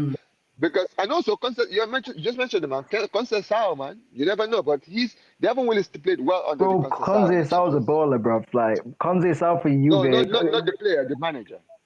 Yeah. Oh, yeah. Okay. Yeah. The reason I'm saying that Arsenal, the reason I'm saying that Northside said that PSV could be a hard game is because I think they've got. Oh my days! True. Oh my God! Oh my God! Guedes, this is why this guy's a bum. You know what I'm saying? Didn't this bum fell at Valencia as well? Yours. Yeah. Rubbish, man. Valencia, trash. Look at this guy, bro. He played at Benfica. He played at Valencia. Oh my God! Look at this bum. No, sir, this guy played for your club, bro. Don't forget, this guy played for one of your clubs, bro. He played for Benfica. He played for your country. Rash. Nah, bro. Bunless. I don't remember that. Don't remind me. Now, Macy, sorry. As I was saying, the reason I'm saying PSV could be a hard game for Arsenal is because look at PSV squad and look at our squad. PSV squad consists of Ricardo Pepi and Sergiano Deze, two American players, and Ricardo Pepi for me is a top striker compared to Kai Havertz, and if I think Ricardo Pepi should be our new striker because I've seen that guy would actually score goals at your team. That's crazy. Yeah. You know, and last time, I said when I was on one of my friends' channels yesterday, I said, listen, why is it that Arsenal are not trying to basically go in for Jonathan David, who's going on a free this summer, right? He's a guy who scored 20 goals consistently in League A. And then I had people like, Jonathan David is a bum, he's a bum. I'm like, bro, you know Barcelona are trying to sign Jonathan David, right? If we are looking at a player like Jonathan David, why is Arsenal not trying to look for a player like Jonathan David? Right? Yeah, I But mean, nah, look he's a what. bum. He's a bum. Yeah, but He's a if bum. I'm like, putting bro, numbers in League One is for a bum, then why did they rate Mbappe then? Didn't he come from that league? Yeah, and didn't Jonathan David win the Ligue 1 title with Lille at one point? Like, I think he did. I Also, think he might. Hazard came from that league. He played at Lille. Hazard Yeah. yeah, Pogba came from that Yeah. league. Bro, we've seen bare players that come from that league, bro. A lot of players, French players from Arsenal that had great careers. Even Saliba and Gabriel, who you've got, bro, they came from League One, didn't they? So Thank you. Saliba Yeah. and Gabriel. Saliba, you guys bought Saliba after they won the league. Remember, they won the league and then you bought Saliba. Yeah, Thank there you go. There you go. Mahrez There as you well. go. Mahrez came from that league. Mahrez Yeah. was on the half. Mahrez, Kante. yeah, Kante, Kante, who else? Like we could All literally players go come in. from that league. Rabio? Respect that league, bro. Rabiot came from Aubameyang came from that league. In terms of teams, like if people telling me, oh yeah, teams from France in terms of challenger for major honors, I'm hearing it. When we're talking about player quality, individuals, they've got individual quality, bro. They always produce individual quality. So that's the argument for me that I'm not listening to, bro. You can go from the past, you can go to even now, you can go wherever you want. You know what I'm saying? No matter what player you want to look at, whatever players you want to look at, bro. You know what really impresses me? For me, what always impresses me is that you see these leagues that they don't rate. All these leagues and these guys don't rate, right? Do you guys notice like how for some reason, because let's be real right now, say the embodiment of how good a league is when you look at their national team, right? Because most of the time, the national teams of a country, right? Most of the players usually either start in that league, right? Or play in that league. You understand what I'm saying? Right? You know what I'm saying? So when you look at the Portuguese national team, bro, let's be real. If anyone from your current squad right now didn't start in the Portuguese league, no one player in that squad that didn't start in the Portuguese league, every single one of them started in the Portuguese league, right? Either started in the Portuguese league or either still play there or started their careers down there. You understand what I'm saying? Right? France is the same thing. Like all these farmers league talk, apart from Griezmann, every other player in the French national team started in France, bro. Like Lloris and Magnan. Magnan was at Lille, bro. When they won Then Makalele come from that league as well. What? Then Makalele come from that league as well. Makalele was a PSG. Yeah. He was a PSG, right? Zidane came from Bordeaux. That's where Juventus brought him from. Bordeaux, bro. Benzema came from that league. Benzema came from Lyon, bro. Willie Samuel as well. Benzema came from Lyon, didn't it? It was at Lyon. Was it Lyon? Yeah. Remember Lyon. when Camavinga Lyon came. was like 8 league titles in a row? Yeah, when Willie, they were like winning. Willie Sam- Yeah. Where did Camavinga come from? Did Camavinga come from Rennes? Oh, Saturday. rubbish, Saturday. man. Where there's again, bro. Look Yeah. at this guy, bro, with them Dumbo ears. Who's that other one? Who's that other one as well? Chouameni. Chouameni Bro, came from he there. came from Monaco. Listen, let me tell you something. Doku as Right? well. He Okay, came from Ligue 1. What's that famous French school that Thierry Henry went to? All the borders. I don't remember the school. You know the school I'm talking about. I forgot what it's called. Bro, that's what I'm saying, bro. Bare ballers came through France, bro. Man, I think Josué came from that place. No, sir. If it's Josué, I think it came from that place too. There you go. Where? Oh, yeah. And Trezeguet also came from that school. David Trezeguet. I think it was. And Anelka also come from that school as well. I swear he came from that that's school, it, bro. Clairefontaine. That's it, Clairefontaine. That's what I'm talking. Exactly. Thank you, bro. Yeah, Drogba was also from that place, I think. Bro, and man, are talking about the quality that comes out of that league. Yes, as individual teams, yes, you can judge them and say, yeah, they're not that great. When you talk about individual player talent, bare talent comes from that league. What are we talking about? It don't even make no sense. And Arsenal should be the last ones talking about the quality from Ligue 1. Yeah, I'm saying because that flipping funded the best years of Wenger. So I'm not even hearing. It's crazy how people dismiss the league. You know, it's crazy. It's crazy. Like I said it earlier, bro. Most of the best players come from foreign countries, bro. Yeah, but that's what happens. Most of the best players, yeah. So when people say, La Liga is a farmers league. Oh, the league is a farmers league. The Bundesliga is a farmers league. Most of the players that are foreign foreign are the best players, bro. Like You know what that's it what is? I'm No, sir. saying. No, sir. No, sir. This league apparently being the best league in the world, right? That's what they call this league, right? You know, back in the 90s, no, sir, right? In the 90s, right? The Serie A was considered the best league in the world because that's where like some of the best ballers were at. You Mm, understand what I'm saying, right? But did you remember how good the Italian team was in the 90s? Bro, mm, the Italian team was amazing in the 90s, bro. They won the World Cup in 2006. By the time they won the World Cup, right? The Italian league was the Premier League had already taken over our Serie A. You understand what I'm saying, right? But I mm, want you to really understand, no, sir, right? During those years, right? Germany, the Bundesliga, nobody was watching the Bundesliga, but guess what? Germany was still winning trophies. They were still winning the World Cup. They were still winning the Euros. They were still winning trophies. You understand what I'm saying, right? France, France dominated football for like 3, 4 years. Was anyone watching League 1 back then? No. But guess what, bro? All of their squad started in League 1. I'm like, yo, how is it that all of these nations that have all these superpowers who all come from the same league, no one's actually going to watch this league and say, hey, listen, let's actually go and see how many talents they actually have in this league because these guys are creating talents like there's no tomorrow. mm. I'm just sitting there like, yo, this makes no sense. You guys don't rate these leagues, but then when you see all these golden generations, you just sit there and be like, oh, but how did these nations have all these great players? How did these nations have all these? How did all these players all of a sudden just like look at the Belgium national team now, sir? When Belgium went from being a nation that we didn't see in tournaments for like 10 years, right? Mm. And then in 2014, they went to the World Cup. We saw their squad, and everyone was like, bro, look at this team. Everyone was looking at that team, was looking at Lukaku, Hazard, Vertonghen, De Bruyne, Odavada, Company, Van Buiten, Courtois. Everyone was like, yo, why is this Belgian team so stacked? I'm like, boys, because you guys don't go and watch their league. All of these players that you're seeing here, bro, they all started in the league, in the Belgium league. De Bruyne came from the Belgian league. Courtois came from the Belgian league. Lukaku started from the Belgian league. He was from Anderlecht. Like Mm. Hazard is the only one who started in League 1. But apart from him, every other player started in the Belgian league. I'm like, you guys need to go and watch the Belgian league, bro. They have a lot of good talented players over there, man. You guys just don't rate those leagues.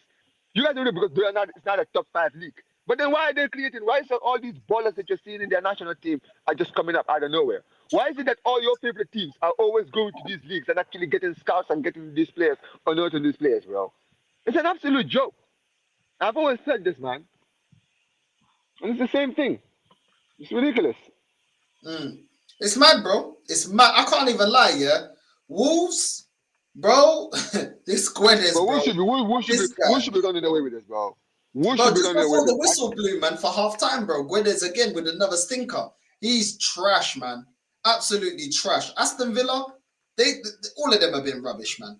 McGinn keeps falling all over the place. Ramsey's doing absolutely nothing. Digne and Garcia are not stretching the play and helping him out. Kamara and Konsa as well, giving away stupid opportunities, getting absolutely bullied. I don't know why you're playing such a high line to get cooked like that. Tielemans is struggling to get in the game. Rodgers, I ain't seen nothing much from Rodgers either. Yeah, bro. Watkins What's is happening? struggling to get in the game. It looked like almost like he pulled a hamstring or something. I know. Looked like he pulled something, but he's okay. He recovered. Bro, they're struggling to give Watkins any service in this game. It's looking rubbish, bro. I can't even lie, man. Aston Villa are just playing so crap. Every time they're in possession, they're trying to go through the middle, and Wolves are just congesting the middle and winning the ball back and hitting them on the counter. Rubbish.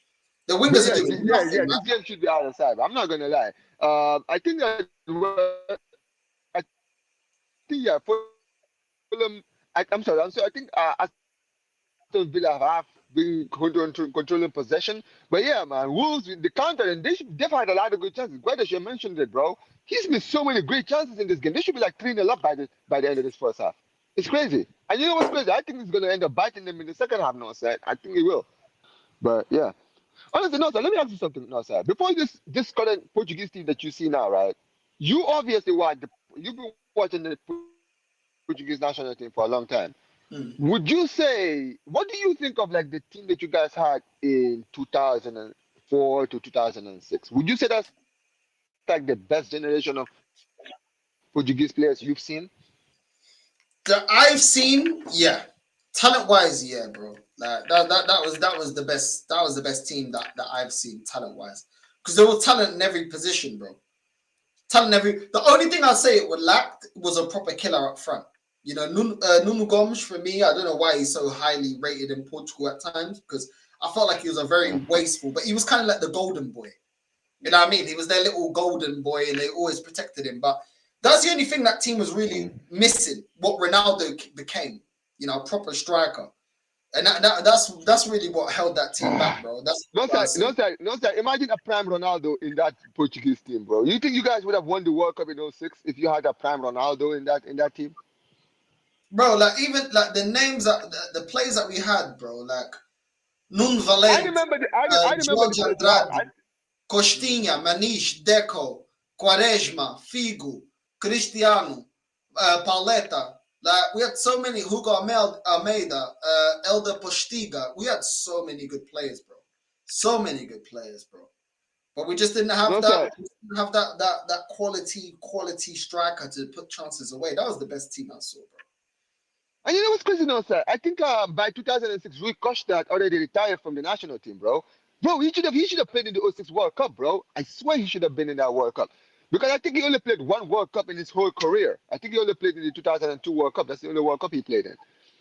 But yeah, Rui Costa should have been in that World Cup, bro. I think he retired after the midfield options that we had, bro. Like just the players that we had, bro. Like we had so many quality players, bro. We had Ricardo Carvalho, yeah. We had Jorge Andrade, bro. We had flipping Nun Valentin, flipping Costinha, Maniche, and Deco. Maniche, Deco, Quaresma, Luis Figo, Cristiano Ronaldo. You know what I'm saying? Carvalho. Bro, come on, Paleta. Bro, we had ballers, man. But Pauleta wasn't he your all-time leading goal scorer at some point before Ronaldo broke it? I think it was still Eusebio, though. I think it was still Eusebio.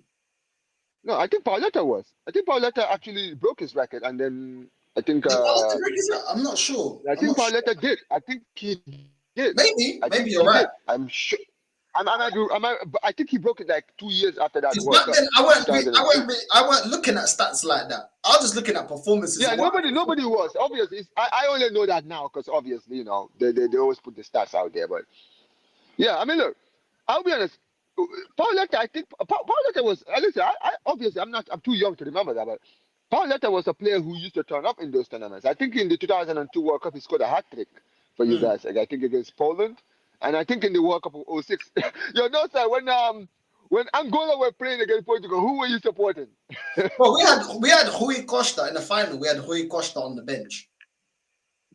Oh yeah, that's true. Yeah, I'm saying. I think that's why. Look at the talent that we had, bro. This, I'm telling you, I don't know how that squad. You know when people say about the England squad, you know, they had a generation that should have won something, and I agree. They had the talent, yeah. But so did Portugal, man. We had a squad good enough to at least win a Euros. At least win a Euros.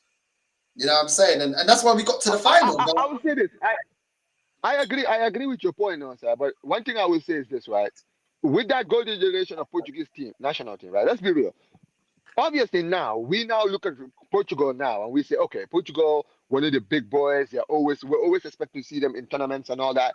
But listen, no, sir, in the early 2000s and like in the 90s and the 80s, you guys were not exactly pulling any strings around that time. Like, how many tournaments did you guys go to?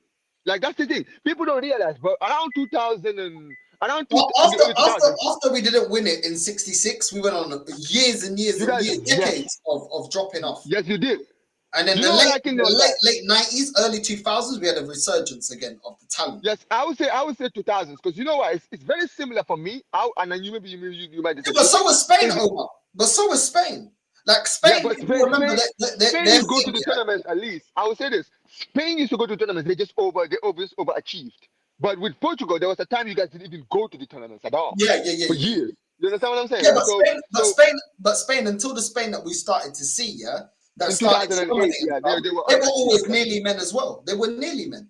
They were like the Spurs. They were like the Spurs of like Netherlands were the main team that were looked at the dark horse. What Portugal then became the dark horses. It was mainly between Germany, France, and Brazil. It was mainly them that people were like, yo. Italy as well. And Italy was also.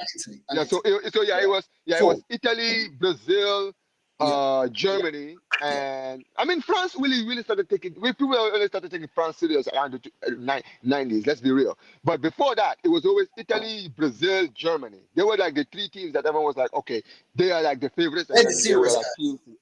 Yeah, they're like there's like other teams that could potentially win it as well. But yeah, you're right. I mean, listen, when it comes to Portugal like for years didn't go to tournaments. Yes, Spain were like the underachievers. They used to go to tournaments and did nothing. They had a good team and they never did anything, right? And I feel like with Portugal, it's very similar to what happened to Belgium in the 2010s. All of a sudden, you guys started having all these good players coming up from your ranks, and then you started going to the tournaments, and then you guys had that golden generation in 2004 that went to the final and lost. But one thing I will give your golden generation is this, Northside. At least your golden generation tried. They went to a final at least. Bro, the reason for me, I've always said that the golden generation of England is the worst one is because that team not only underachieved, bro, that team failed, bro. That team didn't even, like in 2008, they didn't even go to the Euros, bro. In 2008. Like, come on, man. Like, they crashed. I remember was it in 2000, 2002 was probably like the best performance that golden generation did. Because, I mean, they lost to the Brazil team, and that Brazil team was a bad man team. So, I don't, like, no one blames. You know what? That's the thing, yeah, with Ronaldo, yeah. When we lost in 04 in the final to Greece, and he was crying, and Figo had to console him, Rui Costa had to console him, Deco had to console him. He was so, he really wanted to win it. I was happy for him when we won it in what, 2016? Was it 2016 that we won it? It was 2016. Yeah. I was happy for him, bro, because you know what, yeah? For all I criticize Ronaldo, yeah, the guy cared, bro. He cared. And when we won, and that's why he was, when he got injured in the final, and we had to bring on Eder. And the way he was crying, I felt like he was reliving that 04 final that we didn't get over the line. And he was like, again, I've got to a final with my nation, and we're not going to win it. And that's what, and I got to give him like props, yeah. In the sideline, what he showed, like leadership and saying, yo, boys, push on, go here, go. You can see how much he cared, man. Yeah, I'm saying, man, say he cared for himself. Nah, bro, I feel like Ronaldo is. No, I think it was in that moment. I think in that moment when Eder scored, he literally realized, bro, we are about to make history. Like, bro, you see when you're on the pitch, right? I'm not a professional, but if I'm playing for my nation, bro, I am witnessing a moment where I'm like, bro, we are about to make history, bro. Like, bro, at that point, nothing is gonna matter around me, bro. I'm gonna be so animated, bro, because I'm gonna be like, yo, do not mess this up. Like, people were seeing the way it was, like, bro, that was his real emotions, bro. He knew. He was like, yo, keep it composed, relax, guys. Just defend. Let's just defend, bro. I'm telling you, you guys are about to make history. You guys are about to go down in history. Because you know what? I felt like he showed leadership skills on another level. Like, he couldn't contribute to the game. And he was like, right, even from the sidelines, I'm going to help my team. I'm going to show them what I've learned all these years at Real Madrid. Defend, pull back, all right, counter attack, do this, do that. He cared, bro, because I remember, bro, let's keep it real, yeah? That team that we had, and I'll always say this, the team that Portugal won the Euros with, yeah, is the worst Portugal team I've ever seen, bro, in terms of talent. It was the worst. Bro, we had Rafael Guerreiro, bro, that's a fullback for Dortmund. We had Font, bro. Do you know what I'm saying? I think it was at Lille for some point. He was in the Premier League as well. He was at Southampton. He was at Southampton. Thank you. Do you know what I'm saying? Caballo was the other guy that was at Everton that flopped. Andre, what's his name? Andre Silva. Andre Gomes. Yeah, Andre Gomes. He failed at Everton. Look how many players failed. But Barcelona too, no, sir. Don't forget this guy played for my club too. He played for Barcelona, bro. This is what I'm saying. So when you go through that team, when you go through that team, we had an old Nani, we had a Ronaldo that was at, Ricardo Cavallo was 42 years old, bro. 42 years old. This is what I'm saying. And people, this is what I'm saying. And we won the Euros with that, bro. And we won the Euros with that. You get me? This is why, yeah, I didn't expect it, bro. Because that team, talent-wise, didn't deserve to win. This is why we were struggling to win a game within 90 minutes, bro. That team, I don't think they won a game within 90 minutes, bro. We were stinking out. One game in 90 minutes against Wales in the semi-finals. Every other game, you guys went to extra time or drew the game. You get me? This is what I'm saying, bro. Yeah, exactly. The veterans held That's that how people team. always make fun of it. Like people Bro, make fun of it. I'm like, hey, bro, don't make fun of it, bro. It's the dark arts, bro. You got to beat them. You couldn't beat them in 120 minutes, bro. Like that's on you. That's on you. They had a plan. This is the thing, no, sir. I've always said this. When it comes to international tournaments, right? One thing I've learned is that it's not necessarily the best team that always wins it, bro. It's the team that really wants it that usually wins it. You understand what I'm saying, right? You see, sometimes this is why I'm not always bothered when I hear golden generation, bro. I'm like, bro, first of all, when was the last time we ever talked about a golden generation that actually succeeded? I'm trying to think. I'm like, yo, the closest one I can think of is probably the France team that won in 2018. Because everyone was looking at that team thinking, yeah, this team has what it takes to win the World Cup. And they actually did win the World Cup. All right. And maybe I would say in the Brazil 2002, everyone looked at that team and said, yeah, that team will win the World Cup. That team has a team to win the World Cup. Or the team that won the World Cup in 98, France 98. But even that World Cup, before they won it, let's be real, there was a lot of good teams in that World Cup that people would say were going to win it before them. Right. I remember I think people were even putting Brazil as the favorites. Italy were like second favorites, and then France were like third favorites. Right. And then yet France won that World Cup. They beat Italy and Brazil in that World Cup. You understand what I'm saying? And I'm trying to explain to you, at the end of the day, it's usually the team that wants it most that usually ends up winning it, right? In 2006, Italy won the World Cup, right? Looking at it back now, people can look at that Italian team and say, yo, that Italian team was scary. That Italian team was crazy. That Italian team was this. That Italian team was that. Bro, people need to remember, when Italy went to the 2006 World Cup, they are just, Euro 2004, they failed. They actually finished they actually got eliminated in the group stages. They finished below Denmark and Sweden. So they were going to the 2006 World Cup very deflated. In fact, I remember even when they qualified during the qualifier round, they were struggling, right? So people thinking that Italy had like this great, like they were like, I know they had a great team. Nobody said they didn't have a great team. It's like looking at England. You know what I mean, Northside? When you look at the English national team, right? Yes, they struggle. They've been struggling recently, right? But if they go to 2026 World Cup, they will have a good team. Everyone will look at that team and say, if that team wins the World Cup, everyone will look at that team and say, yeah, well, they had a good team to win the World Cup. You understand what I'm saying? But when you look at their form, you will say, well, they didn't come with the good form that anyone would believe that they would win the World Cup. You understand what I'm saying? So I would personally say that when it comes to the World Cup, it's usually the team, the chemistry between the players and the players that really want to win it. I've always said this. If you look at the Spanish national team, the reason that Spanish national team was so dominant the way they were, the reason they were so dominant is because Barcelona and Real Madrid were the two best teams in the world at the time. Barcelona were like the scariest team in world football at the time. You remember us, bro, that was like Pep Guardiola's era. People don't even realize, like, from 2008 to 2012, Spanish national team for dominance, Pep Guardiola was our manager during that time. And he was winning everything around that time, right? And we were playing some of the best football. We were the scariest team in Europe. Real Madrid, we had Mourinho. They were also dominating. They were also dominated at the time. Ronaldo was there. Kaká was there. They had a lot of great players. But here's the thing, Marcel, right? When it came down to the Spanish national team, all those Real Madrid and Barcelona players that hated each other whenever they played each other in a Clásico, they would all sit down in the same table and they would understand that, yo, we're not playing this. There's no Blaugrana shirt here. There's no Los Blancos shirt here. There's only the Spanish national team shirt here. You understand what I'm saying, right? So let's go out there and let's play like a team. And that's why that team dominated, because that team was scary. That squad was scary, and they played well amongst each other. They respected each other, and they played, and they put their personal beef aside to make sure that they were playing well. That's why they dominated, bro. The issue is the English golden generation. That's what ruined them. That England golden generation, bro. That team, like you had Gerrard, Lampard, Scholes in the team, bro. These guys were challenging they were fighting each other in the league every single season. So those guys didn't like each other. You like you heard like. Gary Neville even said, he's like, bro, whenever we went to the international break, my United players would be with the United camp, Liverpool players would be in the Liverpool camp, Chelsea players would be in the Chelsea camp. I'm like, bro, that's why you guys never won tournaments, bro. Because you guys were already putting club allegiance over national team allegiance. That's why you guys never performed well, because the chemistry wasn't there. It wasn't about, okay, we're not playing for Manchester United.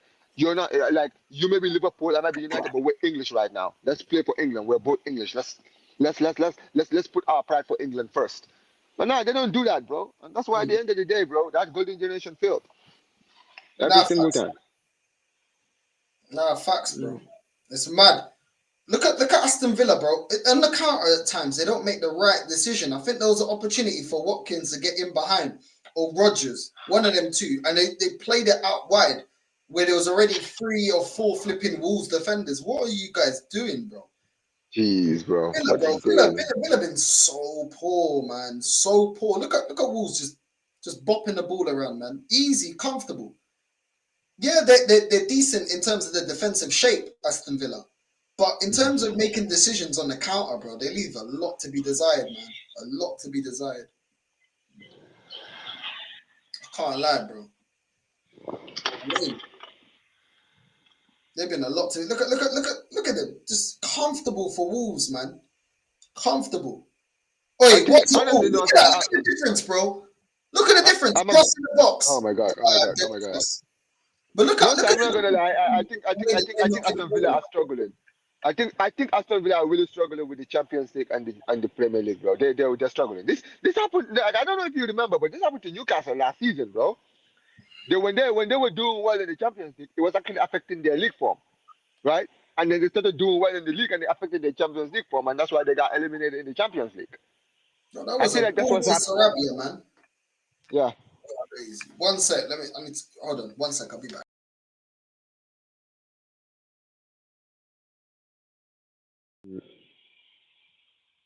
Nah, this is crazy.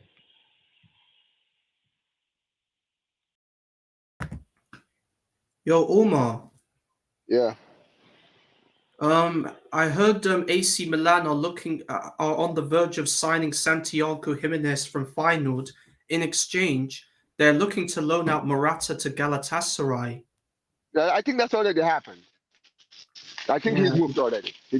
Fabrizio Romano has already done the here we go. Yeah. So, do you think Morata will do well? That's actually a great deal. That's a great deal for them. Very great deal. Do you think Morata will do well at Galatasaray, because his career at Milan has not been looking great so far? So it will be good for him to get his confidence back at Galatasaray. Yeah. Because I feel like Galatasaray, obviously. I mean, listen, respectfully to the Turkish league, right? I feel like that's a league where I guess the pressure is not really high down there. Now, don't get it twisted. That doesn't mean Galatasaray is a big club in Turkish football, right? But I think that he will have more freedom over there, and I don't think all the goal scoring burden will be on him because Osimhen is still there. You understand what I'm saying? Yeah. So he will take his time, and then he will actually show what he can do. Yeah, because he's got a lot of other strikers playing alongside that he's going to be playing alongside with. Yeah, they've got Osimhen, they've got Dries Mertens in there. So yeah, they have a good team. They've also got Icardi and Michy Batshuayi as well. There you go. Now, I like the Turkish league, man, because the Turkish league, yeah, at least teams like Galatasaray, they're like Benfica or Porto. It's like, okay, cool, we may not have the money to win Champions League, but we're gonna have the high standards in terms of within our league, within our nation. Yep. We're going to take the cup serious. We're going to take the league title serious.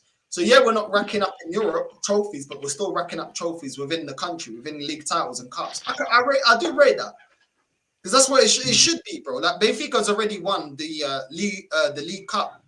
You know what I mean? They've already won the League Cup already, and I don't even want this manager here. Go 1-1. Well, 1-1. There you go. Good finish. Offside. Oh. Offside. It was a good finish, but offside. Marlon, bro. How you doing? Well, that would have been a moment for him to score his first goal for Villa. What's that? Madness, bro. Look at this guy with his peanut head. Yeah, I mean, that could have been Marlon's moment to get his first Premier League goal since he joined from Borussia Dortmund in January. Offside. Yeah, lucky. That's unfortunate. But Macy, you're Galatasaray, innit? Yeah, I'm on loan to Arsenal from Galatasaray because Galatasaray have got standards like you mentioned, Offside, because they always want to they take the Turkish league seriously because they're currently top of the table and they could be favorites to retain their title. So that's the thing. That's why I support Galatasaray, because they've got a mentality and a standard as to why they want to keep winning the Turkish league. No, Nah, I hear it, man. Well, I they hear want to it. be the best team in their league. That's what it is. Mm. Yeah, and the reason I support them is because they've got some players like from the Premier League and from other kind of leagues come to them and they get their careers back on track with them. Like Didier Drogba, for example, wasn't like his time at Chelsea was coming to an end. So he went to Galatasaray and he started banging in goals for fun. Actually, Then he went to came back to Chelsea and won China. the Premier League for them. He went to China first and then went to Galatasaray. Oh, yeah. So yeah, he did went to China, and then I think he went to Australia, to play for Montreal Impact, and I think that's when he announced his retirement. That's the MLS. That's the American League. No. So basically, okay. So let me explain it, Mercy. So basically, how it happened was he went to China and then he left China and then went to Galatasaray. Oh, right. And then when he went to Galatasaray, he left Galatasaray, went back to Chelsea. He went back to Chelsea, and then he stayed there for one season, won the league, and then went to Montreal Impact. So that's basically how things happen. Gomis was another one foreign country that I rated as well. Do you guys remember Bafatibi Gomis? Yeah. Oh, what's his name? The Leon striker. He played for Leon. Then he played for Swansea, and then he I think he went to Marseille for one season. Came back to Swansea. Yeah, Swansea deported him to Galatasaray, and I think he won his very first trophy with them. Bro, football's mad now, you know. He had the best celebration, bro. His celebration is iconic, bro. Yeah, I like the best celebration. Omar, 10, even if you go back 10, 15, 20 years ago, the amount of ballers that we saw, in that time, bro, was crazy, bro. Like, even you had man like Demba Ba, bro, who played for Newcastle, and Pape Cisse, bro. You had Demba Ba, you had Pape Cisse. Obviously, at Liverpool, you had Coutinho. At West Ham, you had Dimitri Payet. At Chelsea, you had... That era of Newcastle, Pape Cisse and Demba Ba, I used to really enjoy watching. They were really them good. brothers were serious, you know. I remember I think the Demba goal Ba he scored against Chelsea, bro. It was crazy. I think he won his first trophy with them. I can't remember who their name was. It wasn't Galatasaray. It was another Turkish club. Yeah, I remember Demba Ba. He was this tall and he was at Başakşehir. That's where he was. I think that was the year Başakşehir won their very first Turkish league trophy since they created the football club. Yeah. Yep, that's true. Tell you, man, Bro, the Turkish is one of those leagues that people need to take seriously, man. It's actually like last season was very entertaining, bro. Like Fenerbahce and what's his name, Galatasaray. They won like I think they won like 99 points and still lost the league. Yo, Fenerbahce actually won 99. I think they won 98 or 99 points and still didn't win the league, bro. Oh my god, bro. This is what I'm saying, though, Omar. This is what I'm saying, though, Omar. Like, bro, Demba Ba and Pape Cisse, they would, bro, in this era of football right now, they become one of the best strikers in this era, bro. This is what I'm trying to say, bro. Demba Ba and Pape Cisse and Dimitri Payet, and then obviously at Liverpool you had Coutinho, and then also had obviously Alexis Sanchez and Ozil at that time as well, and then Chelsea had man like Drogba, Oscar, Ramirez, Hazard, Villa, man. like bro, Ashley Cole, bro. No, sir. I'm gonna ask you this, right? Because I actually wanna take a break and actually go and pray. I'll say this. You know, one team I've always admired, like the national team I admire the most is your nation, Cape Verde. I'll say this. You know why I actually like Cape Verde? No, sir, right? I look at your nation, I'm like, bro, Cape Verde, when I look at the Cape Verde team and I look at your squad, I'm like, bro, you guys, man for man, you guys have a similar squad to the one we have. But you guys always play better than we do, bro. You guys always perform way, way better, bro. You guys have beaten Ghana. You guys have been playing head to head against like some of the best teams in Africa, bro. I'm like, yo, that is what I want my country to be. That's what I want Gambia to be. I want Gambia to do what Kivat is doing, bro. Every single tournament. Like I know we did well in the 2022 tournament. But with Cape Verde, bro, you guys always like go tooth and nail against like the big boys. You understand what I'm saying? And you guys play entertaining football. It's not like I know you guys didn't qualify for the recent one, but even in the last AFCON, right? The way you guys played, the way you guys were like the football you guys were playing was so entertaining, bro. It was so beautiful, right? And I'm like, yo, I look at that your nation, I'm like, yo, this is what happens when you have a good system, when you have a good federation, when you have a good manager, when you have a lot of combinations of things that are working well for you, right? To be able to have a squad like this that can actually play and actually challenge against the best teams in Africa, right? And I'm like, yo, why can't my country do that? Like, why is the Cape Verde able to do this, but my nation cannot? Like, come on, bro. Like, this is an absolute joke, bro. It pisses me off. I'm telling you, man. Do you know what it is? I've realised, there's a lot of Portuguese coaches that get overlooked in Portugal, and then they'll go and manage like a Mozambique or an Angola or Cape Verde, and they'll start with the under 18s and stuff, and they work their way up. Because if you look at that, even the Angolan coach, he worked with the youngsters in the national team, and he won titles with them, and then worked his way up and got promoted. So then when he gets promoted to the first team, he knows what youngsters should be promoted. He knows what players, what that nation, what kind of football those players take to, which is attacking football.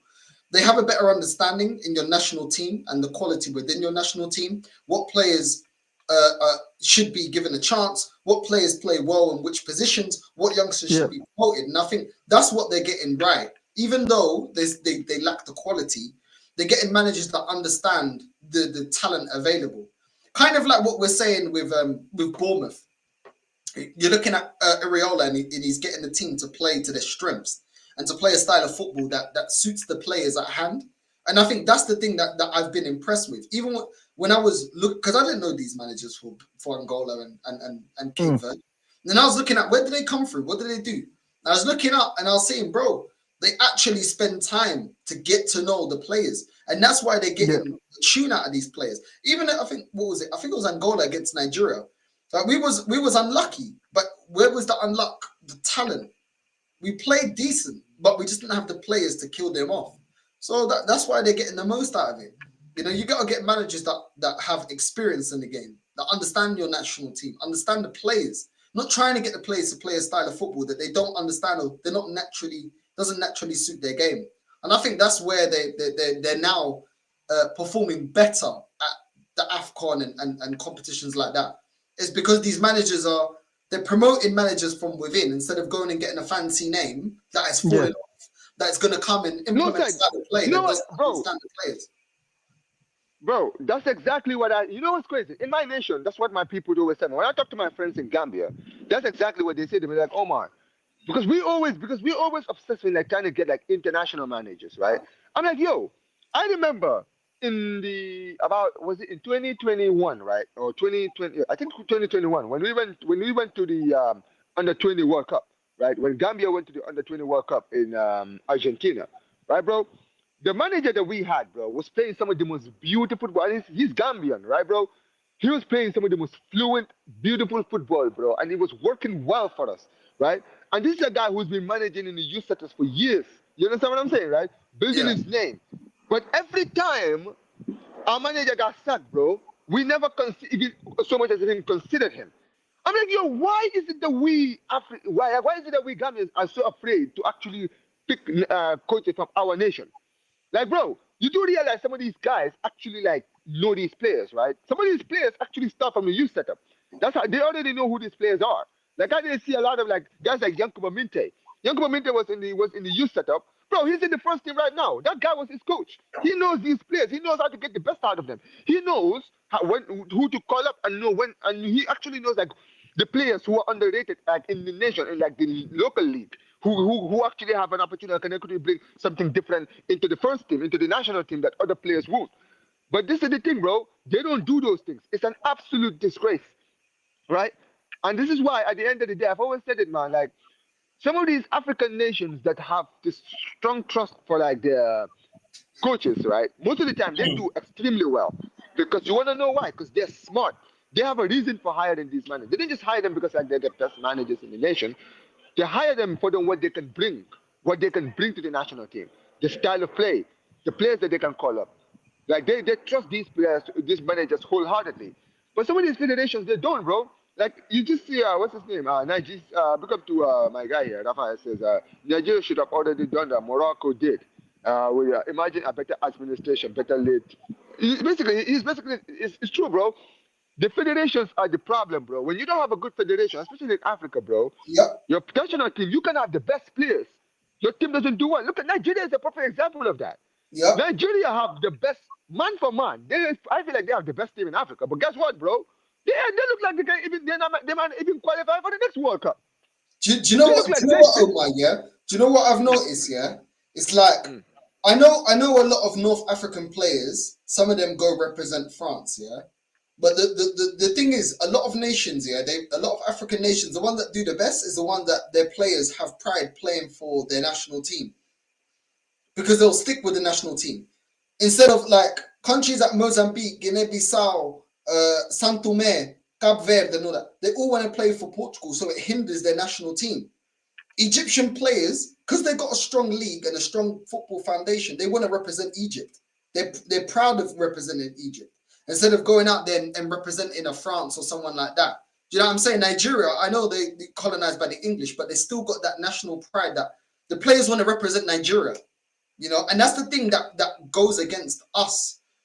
Some of the French-speaking Africans and some of the Portuguese-speaking Africans is because they look at the European team as, oh, that's the step up. That's the one to go for. Whereas the African teams that do the best, like even Algeria or Morocco and stuff, they got pride in representing their own country. The problem is with some of my countries, they look at my national team as that's last resort, and that's the problem, man. The African teams that are like, yo, you know, we got pride representing our own team. You get to keep your best talent. The rest of us, we just get our best talent taken, bro, because they just think, oh, it's a better opportunity, football wise, monetary wise, by playing for, you know, another team. This is why even with like the Spanish, they rarely get Latin players because Latin players they want to represent Chile. They want to represent Peru. Yeah, Peruvians are very proud. They want to represent Peru. They want to represent Colombia. They want to represent, even if they're born, they want to represent their country, innit? And I think hopefully that changes, man, where they want to represent their original country, not the country of the people that colonized them. Do you know what I'm saying? And that is so true, bro. That's where the I've African national team suffers, bro. It's South Americans are very prejudiced of like even South America, like even like people who are like born in like Europe who are South American descent, bro. They have such a pride for like their South American heritage, bro. Like you even see the way they play. You understand what I'm saying? Look at when like South American teams get eliminated, bro. Like look at how passionate they are. Like they cry, they get angry, they get animated because to them, bro, it's more than just a game. Like people always look at like the Suarez situation. Like don't get it twisted. Suarez understood when he did that handball thing that he was going to be the most hated man in Africa, bro. He didn't care. Yeah. Because for them, bro, it's like at the end of the day, bro, my pride for my nation comes before anything that you guys feel for me. So you all can hate me all you want. At the end of the day, I consider, if my people consider me a hero, bro, I'm fine. I'll be the biggest villain in football. You understand what I'm saying, right? And in my head, I'm like, you know what it is? You hate him because he did that against either your nation or your continent. But if that was a player from your nation doing that, he would be a hero. You understand what I'm saying? But you mentioned it, bro, right? I always say this, like, I feel like when it comes to like French Arab players, right? Most of the reason why now a lot of them are like choosing to switch to play for like the Algerians and the Tunisians and the Moroccos now a lot more frequently is because listen, I don't wanna make this political, but there's an undercurrent of racism that exists in these nations. You understand what I'm saying, right? Like Karim Benzema literally said it perfectly well, bro. He even admitted, bro. Even Karim Benzema even admitted, bro. If he could go back, he would probably play for Algeria, bro. Like because he said it. He's like, bro. At the end of the day, for France, you're French when you win, and then you're Arab when you lose. You understand what I'm saying? And it's such a true statement. And I feel like a lot of like the Arab players who play for France now, you see a lot of them, bro. How many of them are still playing for, like, bro, like Houssem Ouar now plays for Algeria, right? Mahrez chose to play for Algeria, right? A lot of these players are choosing to play for the like, bro. So many of these players are choosing to play for the African nations because they understand it. Like, bro, at the end of the day, you can play for these nations, right? But I want you to understand, bro. To these nations, you're only French when you win, or you're only one of them when you win. But when you lose, they will all turn against you, bro. Like that's why, like I've always said this when it comes to like players, certain players of like a certain ethnicity, bro. You gotta go play for your motherland, bro, because your motherland will always back you up. Bro, look at the way Sterling was treated, bro. Look at the way Sterling was treated, bro. Just because he had a 1-2 tattoos, bro. You know what I'm saying? Look at how we was treated by the media here. Do you get me? And then other players can drop a stinker that don't look like Sterling and they don't get that treatment, bro. It's absolute facts, bro. You know what I'm saying? Raheem. I even remember. I think Raheem Sterling like bought his mum a house, and the amount of abuse that he was getting. We remember that. And the amount of criticism that Sterling was getting, but when Phil Foden bought his mum a house, no one said anything. So you know what I'm saying. So we all know what it is.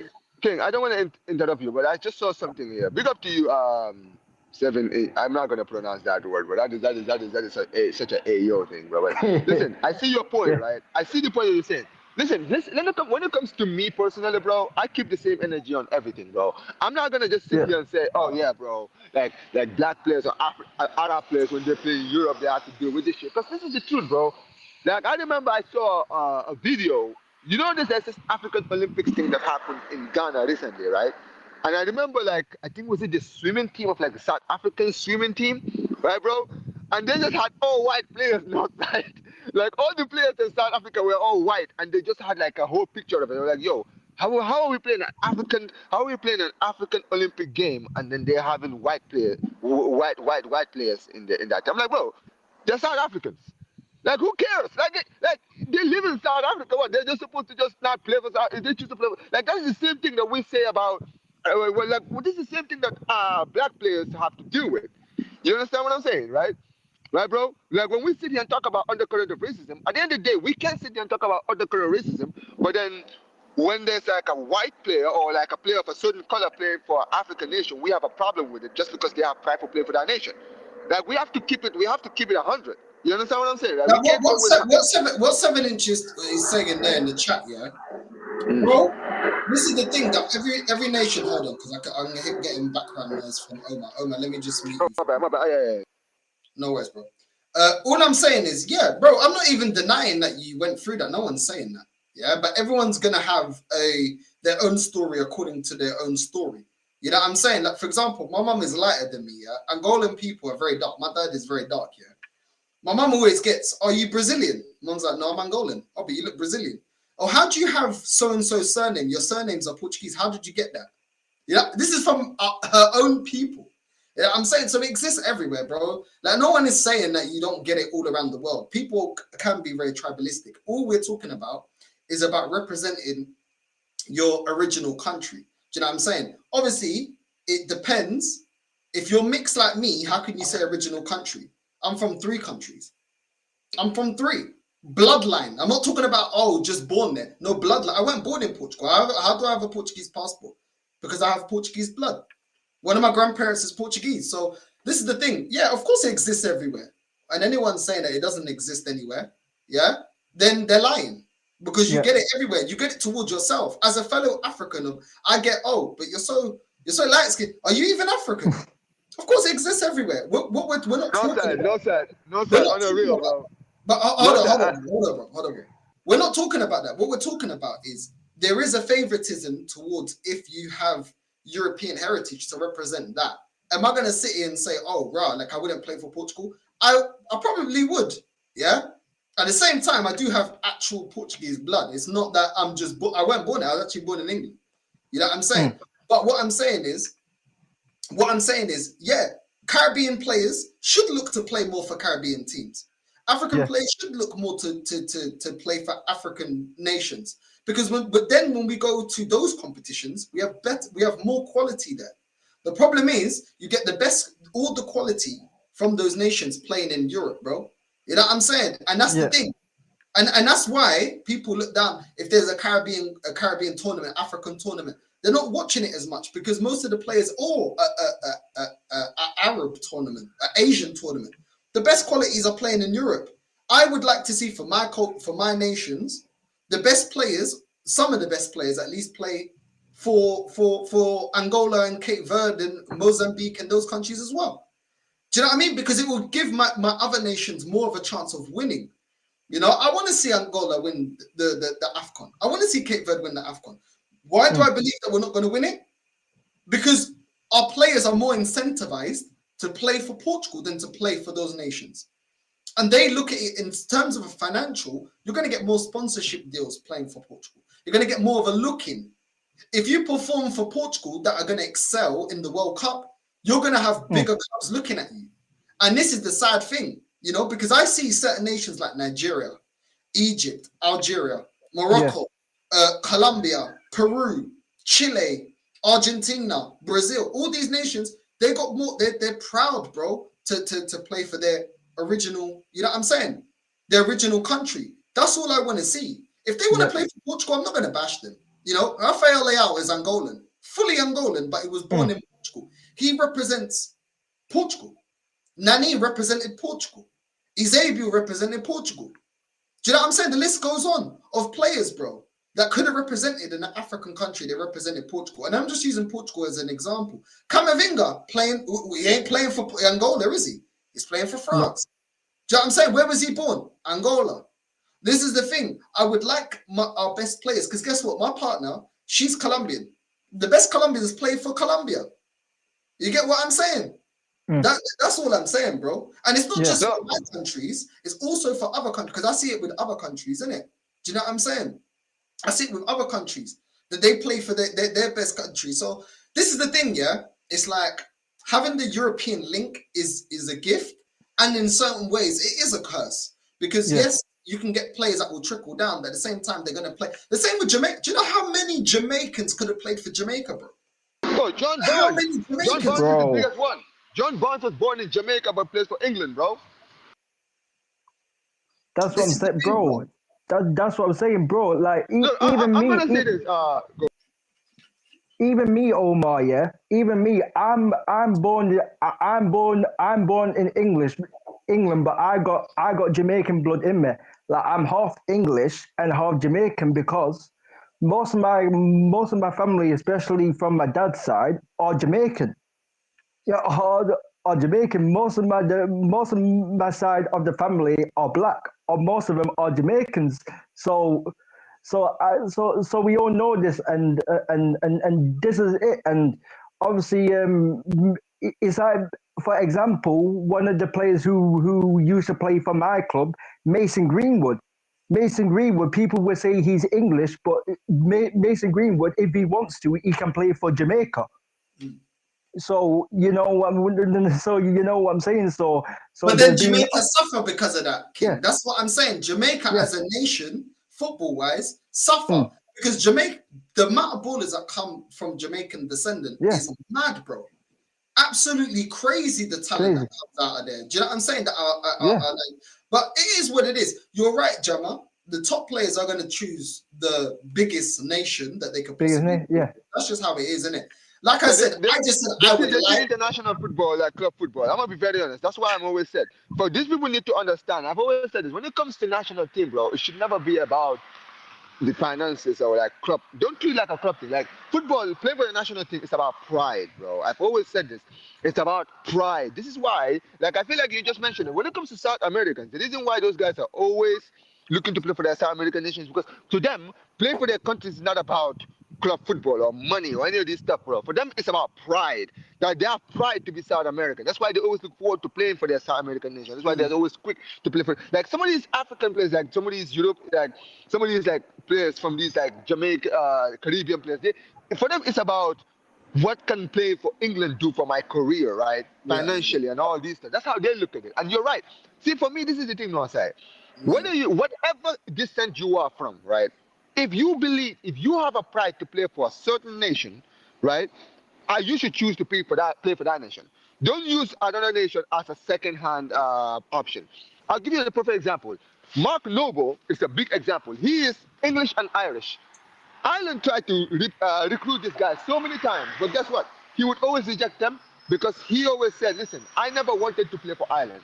I don't have a dream to play for Ireland. I feel like that. I feel like I'm taking away somebody's dream for them." Do you understand what I'm saying? And is this not working?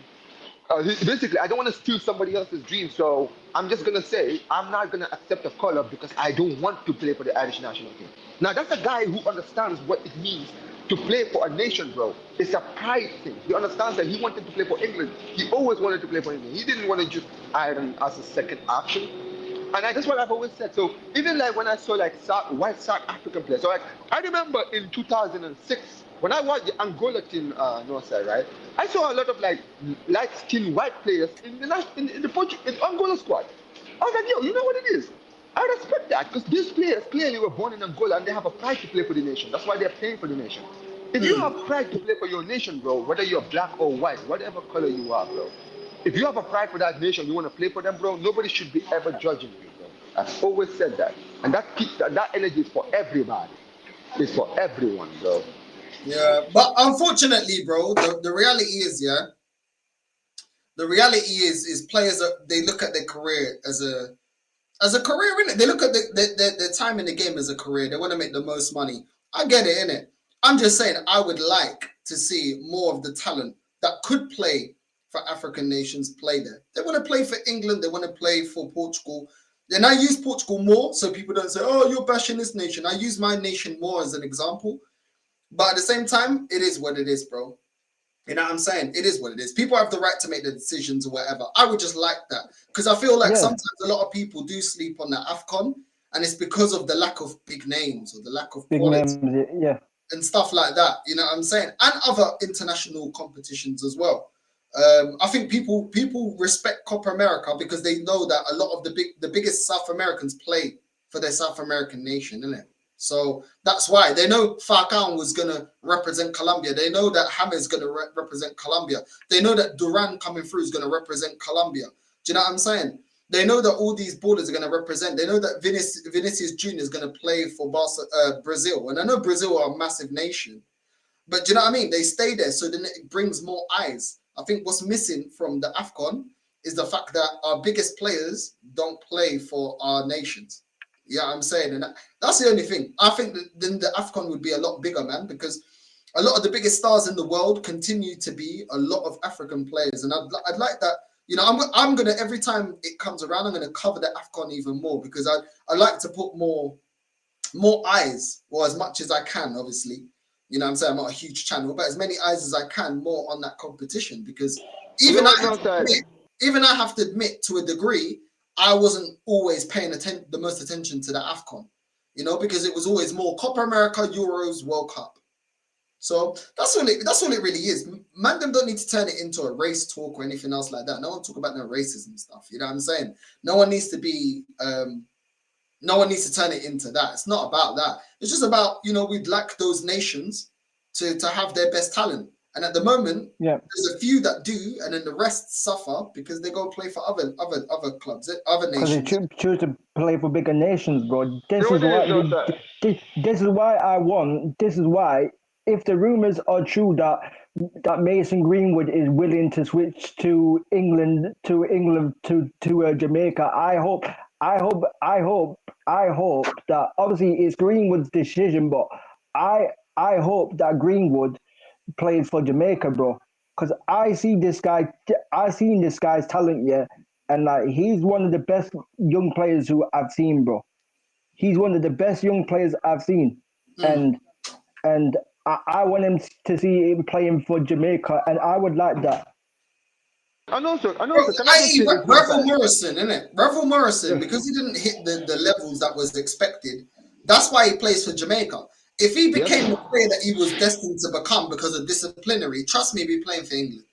And that is the sad story.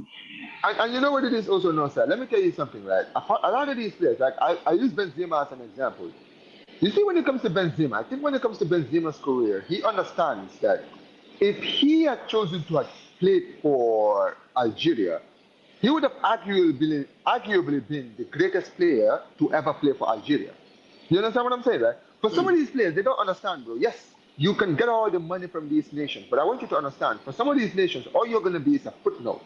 You understand what I'm saying, right? But you see, when it comes to African nations, for some of these players, like look at the Algeria, the Morocco team that went to the World Cup semi-finals recently, right? You see some of those players like Ziyech, like El Nasiri, all these players, they're gonna go down in history for that nation, bro. That team is gonna go down in history for that nation. You know, Riyad Mahrez, no side, right? Look at he's considered one of the greatest African footballers of all time. Like, think about this for 1 second, no side. If this man was playing for France, where he was born, right, bro? He would have probably not even played in the World Cup. He would have probably not played in the Euros. He would have probably played in one tournament out of the last few years. Because let's be real, Mahrez wasn't always at the tip-top form of his career. You understand what I'm saying? Like, but for Algeria, he's their main man. He's their star. He's their captain. He's the guy that you know. Every single tournament, he will be there. Because he's a legend. He's a living legend for Algeria. And some of these players, bro, I've always said, that's why I always say, bro, these players don't realize there's a level, there's something that comes with playing for your home motherland. You understand what I'm saying? And that's why I agree, bro. These players need to start looking at playing for the African nations, because it's not just about like the money and all this, bro. You gotta understand. You can play for these European nations if you want. But I want you to understand, bro, these European nations that have all these legends, bro, sometimes, bro, you're just gonna be a footnote for some of these nations. But for your African nation, bro, you could become a legend, a living legend, bro. Bro, even like Isak, yeah? You know Isak, he represents Sweden, innit? Is it Sweden? Yes, he does. Sweden. He does. Yeah, but his parents are Eritrean. Bro, imagine if he played for Eritrea. He's not gonna do it, innit? Imagine, bro, he will be a legend, bro. Like, they will love him to death, bro. Do you know what I'm saying? They'll back everything. Do you know what I'm saying? It's one of them ones, bro. But like I said, it is what it is, man. Ultimately, like, it's not something I'm gonna like grill players on, because everyone has the right. And I can't tell a next man how you feel, especially if you have multiple countries you can play for.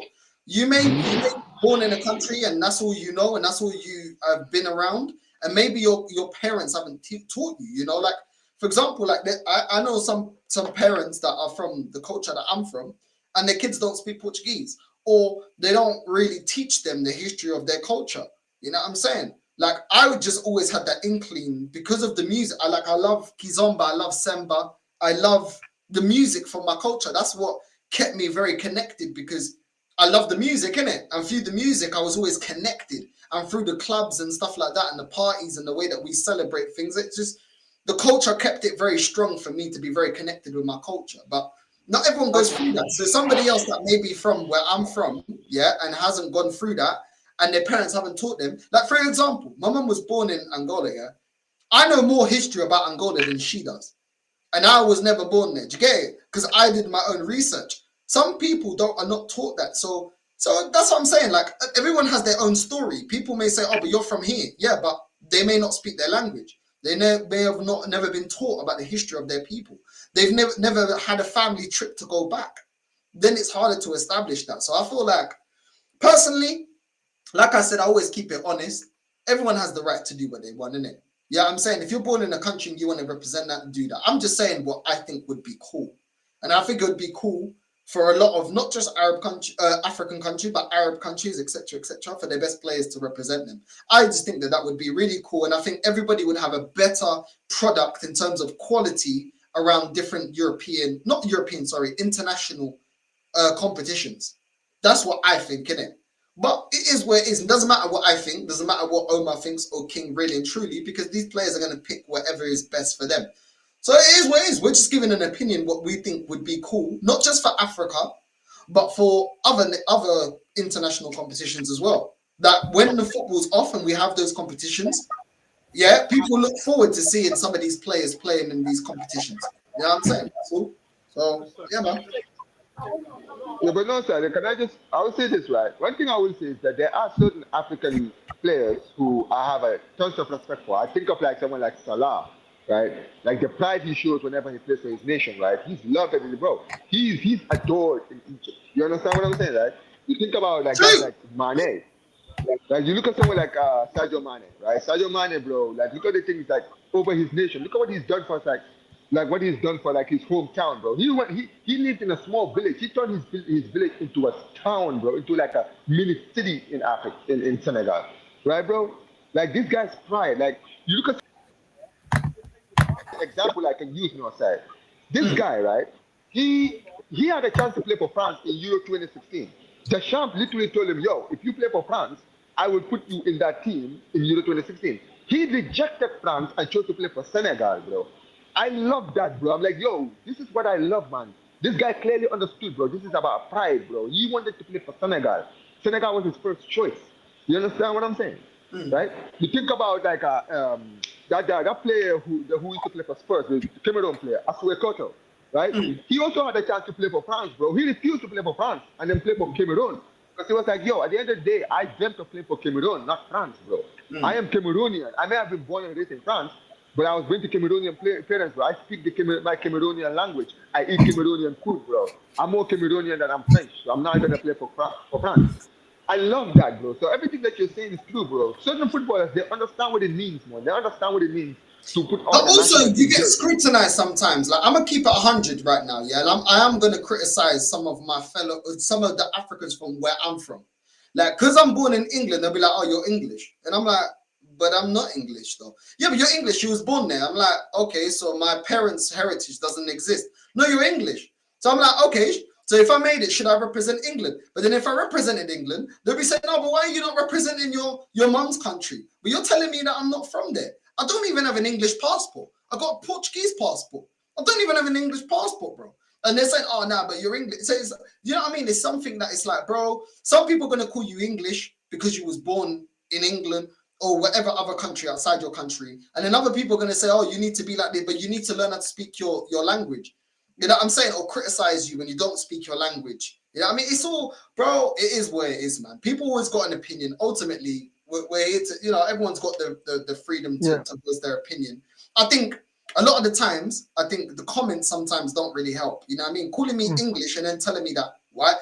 Do you speak Portuguese? Oh, I would have been surprised if you don't speak Portuguese. But you're calling me English, though. So why should I have to speak Portuguese if you're calling me English? You know what I'm saying? And then they're like, "Oh, have you been to Angola?" "But I'm English, so why do I need to go to Angola for? Because you called me English." You know what I mean? That they criticize you. On one hand, they want to tell you you're one thing, and on the other side, they want to say that you're another thing. So I kind of get it. Sometimes your own people sometimes could be the biggest. They dishearten you if you're not strong within your own culture. "Oh, you're English. Oh, you're this. Oh, you're that." Yeah, like, I don't like that, bro. Doesn't speak Portuguese, yeah. She don't speak that, bro. Portuguese, and she don't feel comfortable around Portuguese speakers because all they do is criticize instead of encouraging. Like ultimately, if you're born in another country, yeah. If I was born in England and I wanted to represent England, if I was good enough as a player, that's not down to me, bro. I never told my mum birthed me in England, bro. You get me?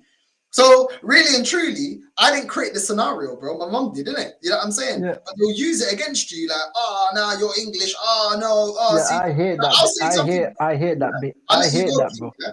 I'll let you go. One last thing. I'll let you go. Sorry. I don't like prawns, innit? When I say I don't like prawns, he's English.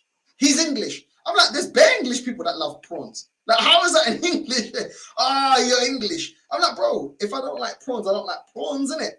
You know what I'm saying? Like, what's that got to do with me being English, bro?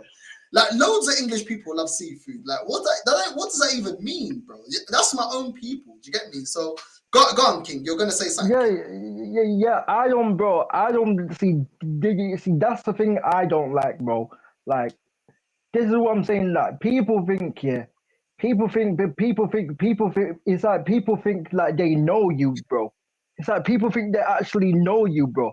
Like, you know what I'm saying? And it's like, bro, I allow it, bro. It's like, bro, like at the end of the day, I know where I was from. Omar knows where he's from.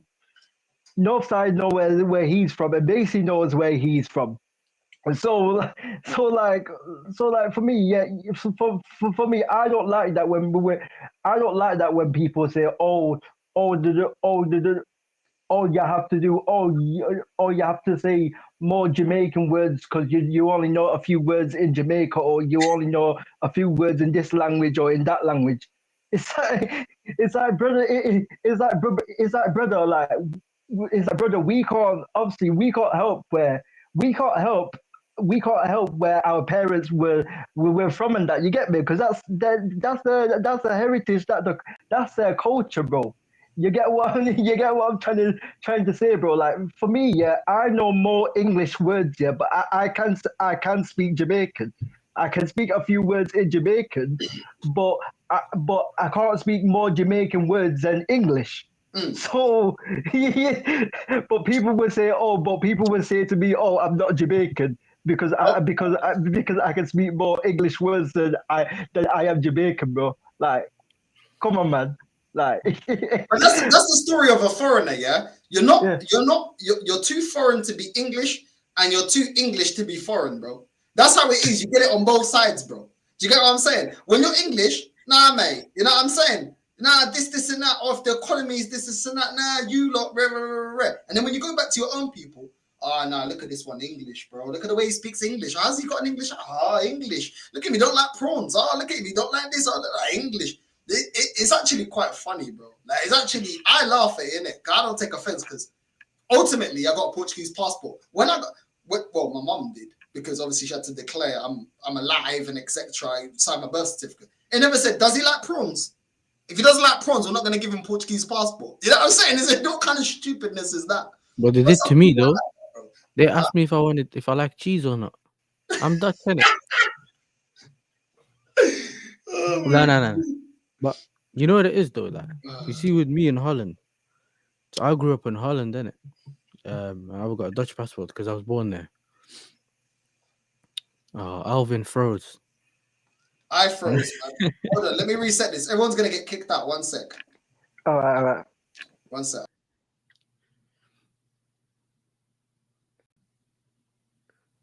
Hello, welcome to you. It's crazy, bro.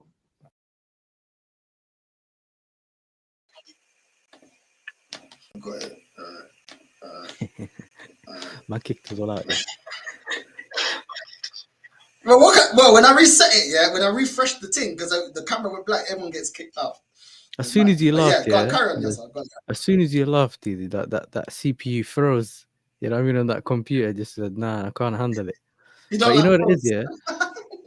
So I saw people speaking about this. They were speaking about the blackface thing, and you know, in Holland. Yeah. You see, I didn't really understand it when I was younger, yeah. Because a lot of people outside of Holland have a different view of it.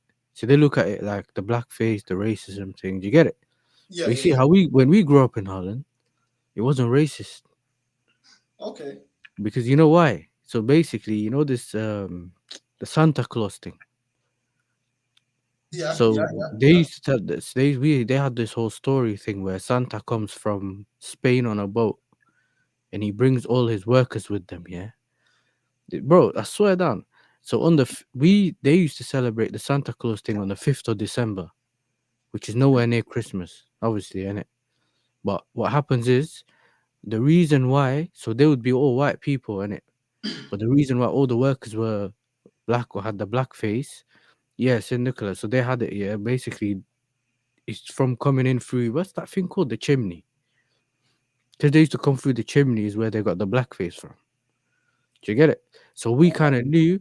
So what they would do, yes, it's a white person that had a black face and the red lipstick thing. But we knew that it was from giving you presents when they used to come into your yard through the chimney. Do you get it? So because of that, it wasn't no one really looked at it. They're taking a mick out of black people. Now it's not till the internet became a thing, and the Americans saw it and that, and like, yo, what's all these white people with the black face? You know, because in Holland, because the guy said in the comments as well, he was talking about they did it to Rijkaard and other players and that, but it kind of was almost like they did it because. You know what I mean? They're trying to be black in some ways, isn't it? So they're on the blackface thing. It's mad. Even look at it now, being older, and that's a bit mad, isn't it? But it was never, even 7-inch and that's from Holland, yeah? That's the perspective that we had living in Holland. Right. So we never saw it as racist. I was black living there. And I never looked at another guy that had a black face. Like, yo, what are you doing this for? Okay. You get it? Because it was like, cool. I guess without knowing the story, it looks crazy. I can Yeah. understand So why you people... start seeing all of them people in Holland on Insta and they got the black face. That Yeah, the yeah, thing yeah. you think, yo, what's this? Is this some kind of, do you know what I mean? They celebrate a man just running around with the thing. But that's where it came from. Like in Holland. Now other countries they have the blackface thing as well, but it's just a bit like the whole thing's rooted in racism. Right. In terms of they do it to take a make, but in Holland it was like a celebration thing, and they tell you it's because a man coming through the chimney. It's not like he can come out white, you know. That's how they looked at it. Because I saw a man like that kind of arguing about it in the comments, I thought, yo, let's clarify it. Because a Dutch guy will tell you he's not racist. Because if he's not really left the country, he doesn't think there's anything wrong with it. That's why there's never really any dispute. Yeah. Because now in Holland, it's like they're all looking at why is everyone.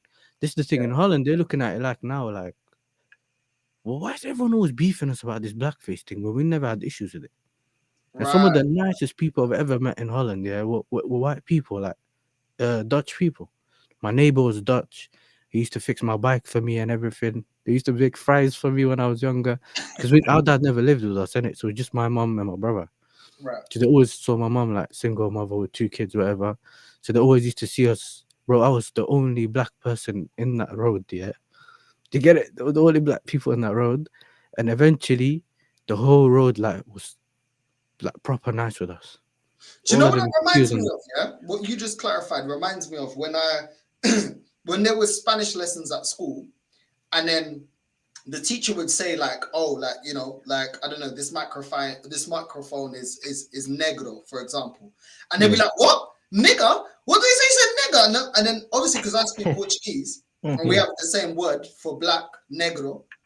I was like, yeah. Bro, like, that doesn't mean nigger, bro. Like, that just means black. That's how you say black in Spanish and Portuguese. There's no connection. It's just a different word. But everyone that didn't speak a Latin language were like, oh, the teacher just said nigger. All of a sudden, it's like uprising in the classroom. I remember when Cavani said it. I had to stand up, yeah, and be the black spokesman. Like, yo, man, real talk, yeah. I speak Portuguese, yeah. I'm Portuguese, bro. It doesn't mean that, innit? Like, you're taking a word and because it means black, you're trying to connect it to a word that was offensive. But remember, they said that to Cavani. Remember?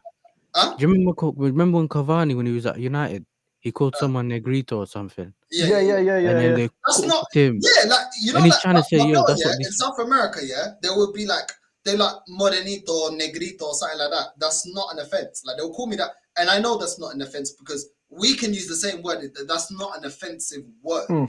Actually, putting the ito is just saying like, it's like saying black, but with the ito at the end makes it like, like a caring thing. It's like, like that's my guy kind of thing. But then someone that doesn't speak that kind of language is like, oh, what? You're saying this and that. So what you're saying about the blackface, for me, out of somebody that's not around that culture, they've taken it a certain type of way. And I can't lie, when I saw it, I never spoke up about it because I didn't know enough about it.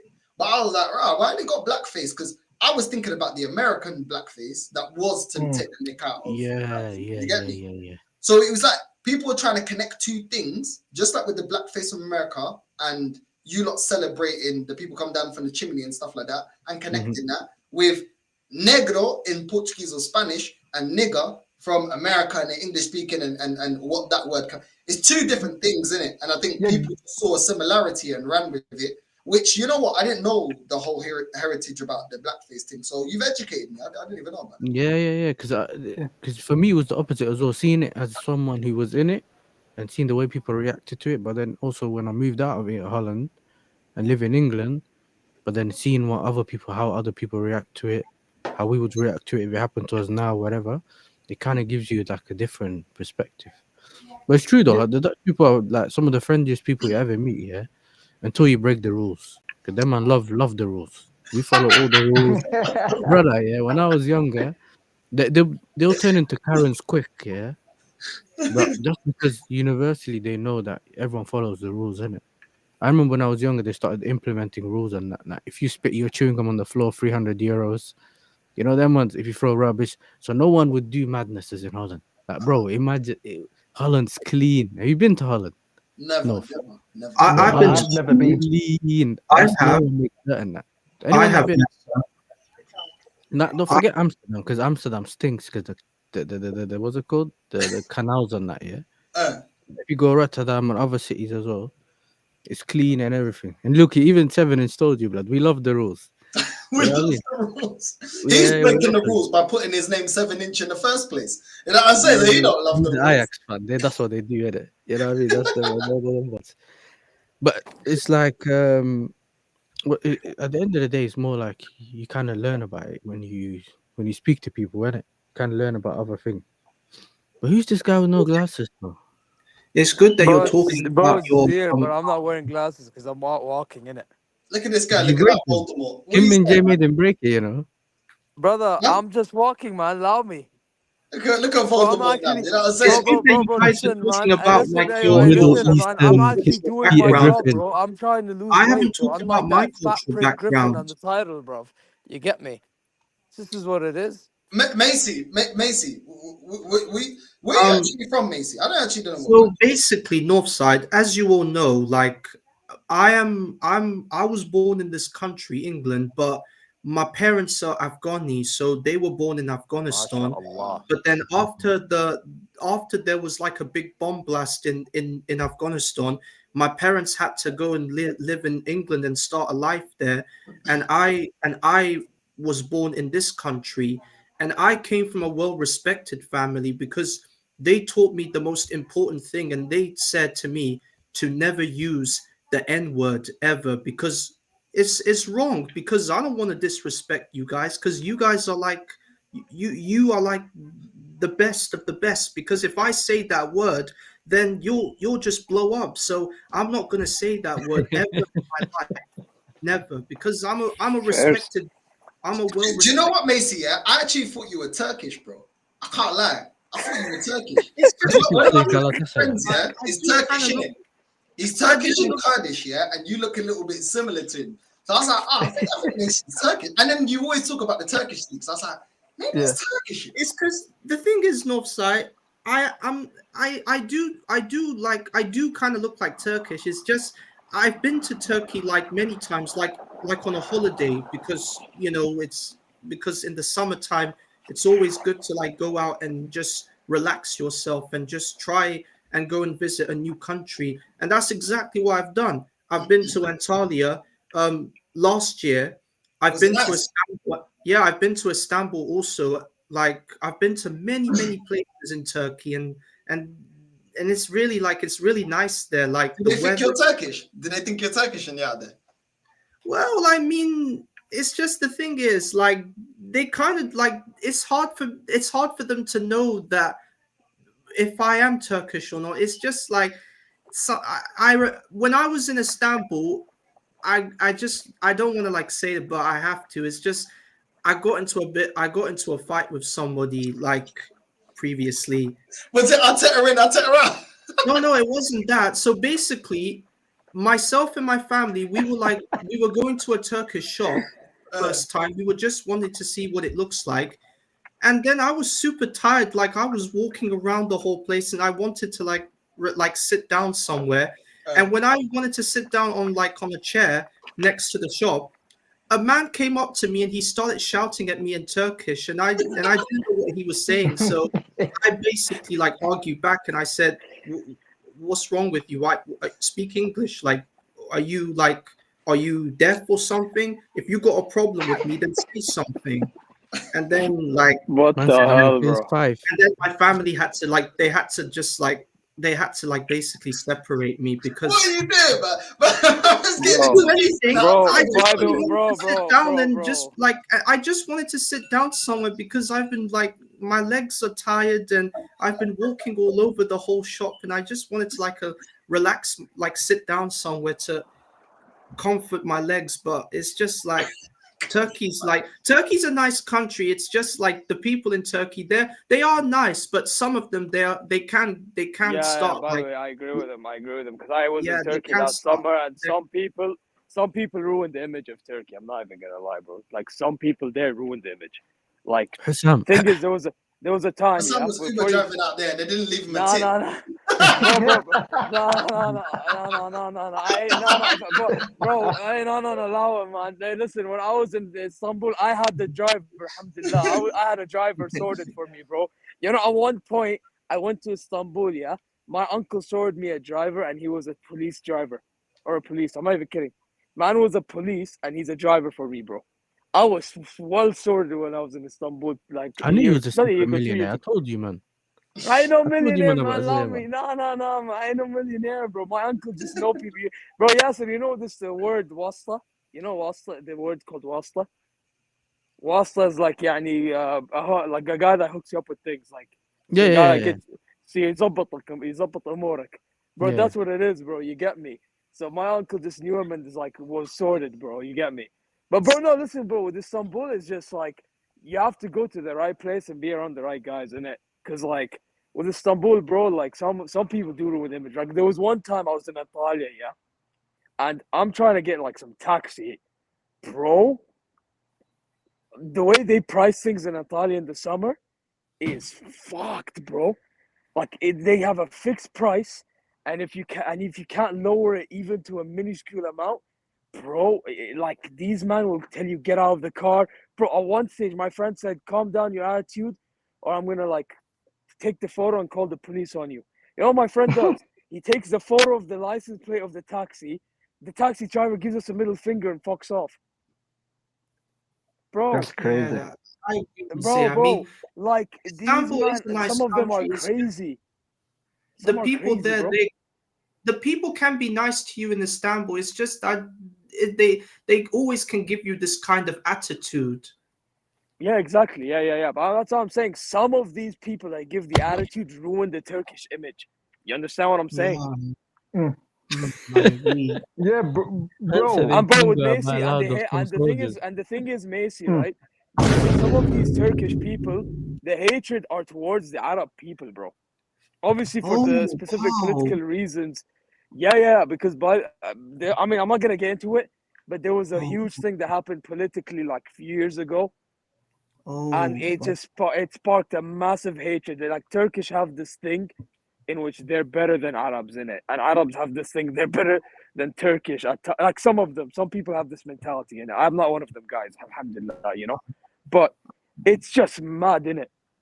Yeah, I It's just mean, mad with certain cultures, bro. Innit? It's just mad with certain cultures, bro. Like it's crazy. Even the culture where I'm from is crazy, bro. Because bro, I remember, yeah. I remember going to my nana's house every weekend, yeah. And I would see my nana either get the black belt or the wooden spoon, yeah. And just and someone would just get beat up, bro. You know what?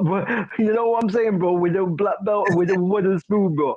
You know the ones. If anyone misbehaved, yeah. If anyone misbehaved, yeah, they would get beaten, bro. Like you know what I'm Free saying, bro. beats, man. Man had the black Yeah. belt, the wooden spoon, bro. But then Nana used to say, yeah. But then Nana used to say, where do you want it? Do you want it on your wrist or do you want it on your bottom? You get what I'm trying to say, bro. Bro, King. You know what used to happen back in the days, yeah, and over here in the Middle East. What would happen? And Yasser, I'm sure you know about this. What they would do, okay? They would literally they make you lay down on a wooden board, yeah. Your arms and your legs fully stretched out, yeah. They tie them all, the legs and the arms. They get a whip and they whip your midsection, bro. You are finished.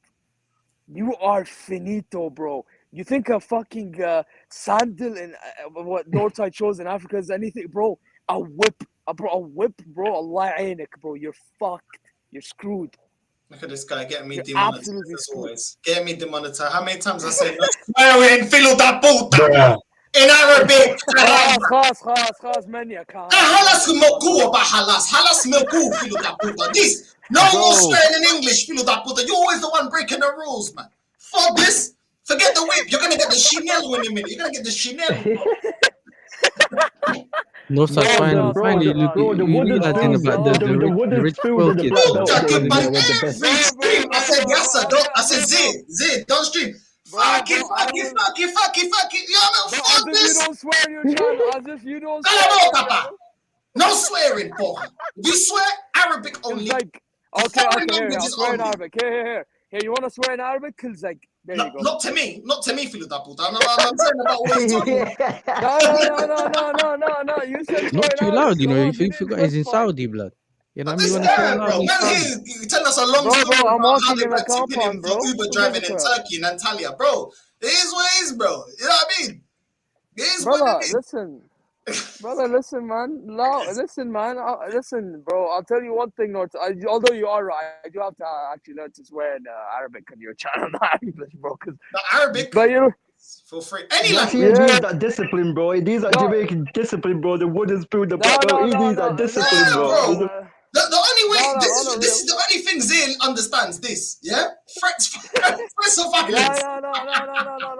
Listen, bro. I understand the whip too, bro. I'll get the whip and I'll hang you and I'll whip you too. Don't worry, bro. Man said I'll hang you. I'll whip you too, bro. Don't worry. What? But don't worry. Cancel him. Where do you want it? Where do you want it? On your wrist or on your bottom? You get what I'm trying to say? No. Wrist your, no. Tie your arms, tie your legs, and then whip the midsection, bro. Midsection, back, all of it, bro. And no, I don't mean the back down there. I mean the back upper section, bro. You get me? Bro. Allow it. Man said it's a football finish. Bro, it just is where it is. Yeah. No more wrestling talk, though. Real talk, bro. Put them on the deals. I don't know what you man are talking about. I know you man love football. Yeah, Macy, no more wrestling talk, bro. Yeah, no more. It's okay. I mean, Wait. No, we need I more mean- wrestling talk, bro, because football is killing me, bro. Bro, no. King Minjay got him doing steps, blood. 10K steps. You know them ones? Brother. He's walking in circles in the car park. Brother, you know what, bro? You know what? You know what? Even though like this guy probably got demonetized, I'm still not gonna say what I want to call him because on my channel I call him Kim and Jack A. Put it that way. You get me? But yeah, this guy, bro. I just get rid of him, bro. Get rid of Kim and Jay. Get rid of Opa, bro. It's getting to a point in which I would rather Dyer play instead of these two. How's that possible in 2025? By the way, 2025, bro. Mad. It's crazy, man. It's crazy. Listen, we're gonna wrap up. I need to eat some dinner, innit? I will be on LB's channel at 11. So anyone that does want to watch that show, I will be on a show with LB at 11. So yeah, it's LB as the channel. Make sure you're subscribing to LB as well, a real one. And Aston Villa, this is what I'm saying, man, about Unai, bro. Like this guy within the league, this guy leaves so much to be desired. In Europe, yeah, he's got some heritage, bro. But today, bro, Wolves are comfortable. You man getting cooked. Watkins weren't in the game. Both your wingers were doing nothing. Your fullbacks weren't stretching the game. You're trying to go through the middle of Wolves, and they were just comfortable, bro. Just winning the ball back and hitting you every single time. Tomato whipping in crosses. Guedes to make absolute disgrace, Guedes, man. Absolutely rubbish, man. The amount of opportunities he didn't bury. Cunha as well. Yeah, you scored the goal at the end, but bro, that chance that you had, you should have scored. But either way, I'm sure Wolves fans are happy. It was a game that they were probably thinking was going to be a tricky game. They possibly would have dropped points. But listen, they turned up, man. Much the better team. Way better. Aston Villa, shocking. Absolutely Villa shocking. only turn up against Arsenal anyway. You know them ones? I swear that. You know what I mean? Oh, didn't expect the Villa. Okay, cool. Maybe it was just me. I thought Villa would have turned up for this game. I can't lie, because Wolves leaves a lot to be desired. Oh, yeah. By the way, speaking of Villa, I'm sure you guys know Duran joined in Nasser. You want to know my thing? I was telling my cousin who was a Nasser fan, congrats on him. You know what they say? Where's my trophies? There you go. There you go. Where's my trophies, bro? Simple like that, bro. Simple like that. You know what I'm saying? It is what it is, man. But big up to everyone locked in. Is Lee live? Let me check. Man, like Gunner, bro. Yeah, bro. No. Huh? I can't really chat to you about work rate because yeah, I weren't doing Eagles live. Eagle. Eagle. No, forget that.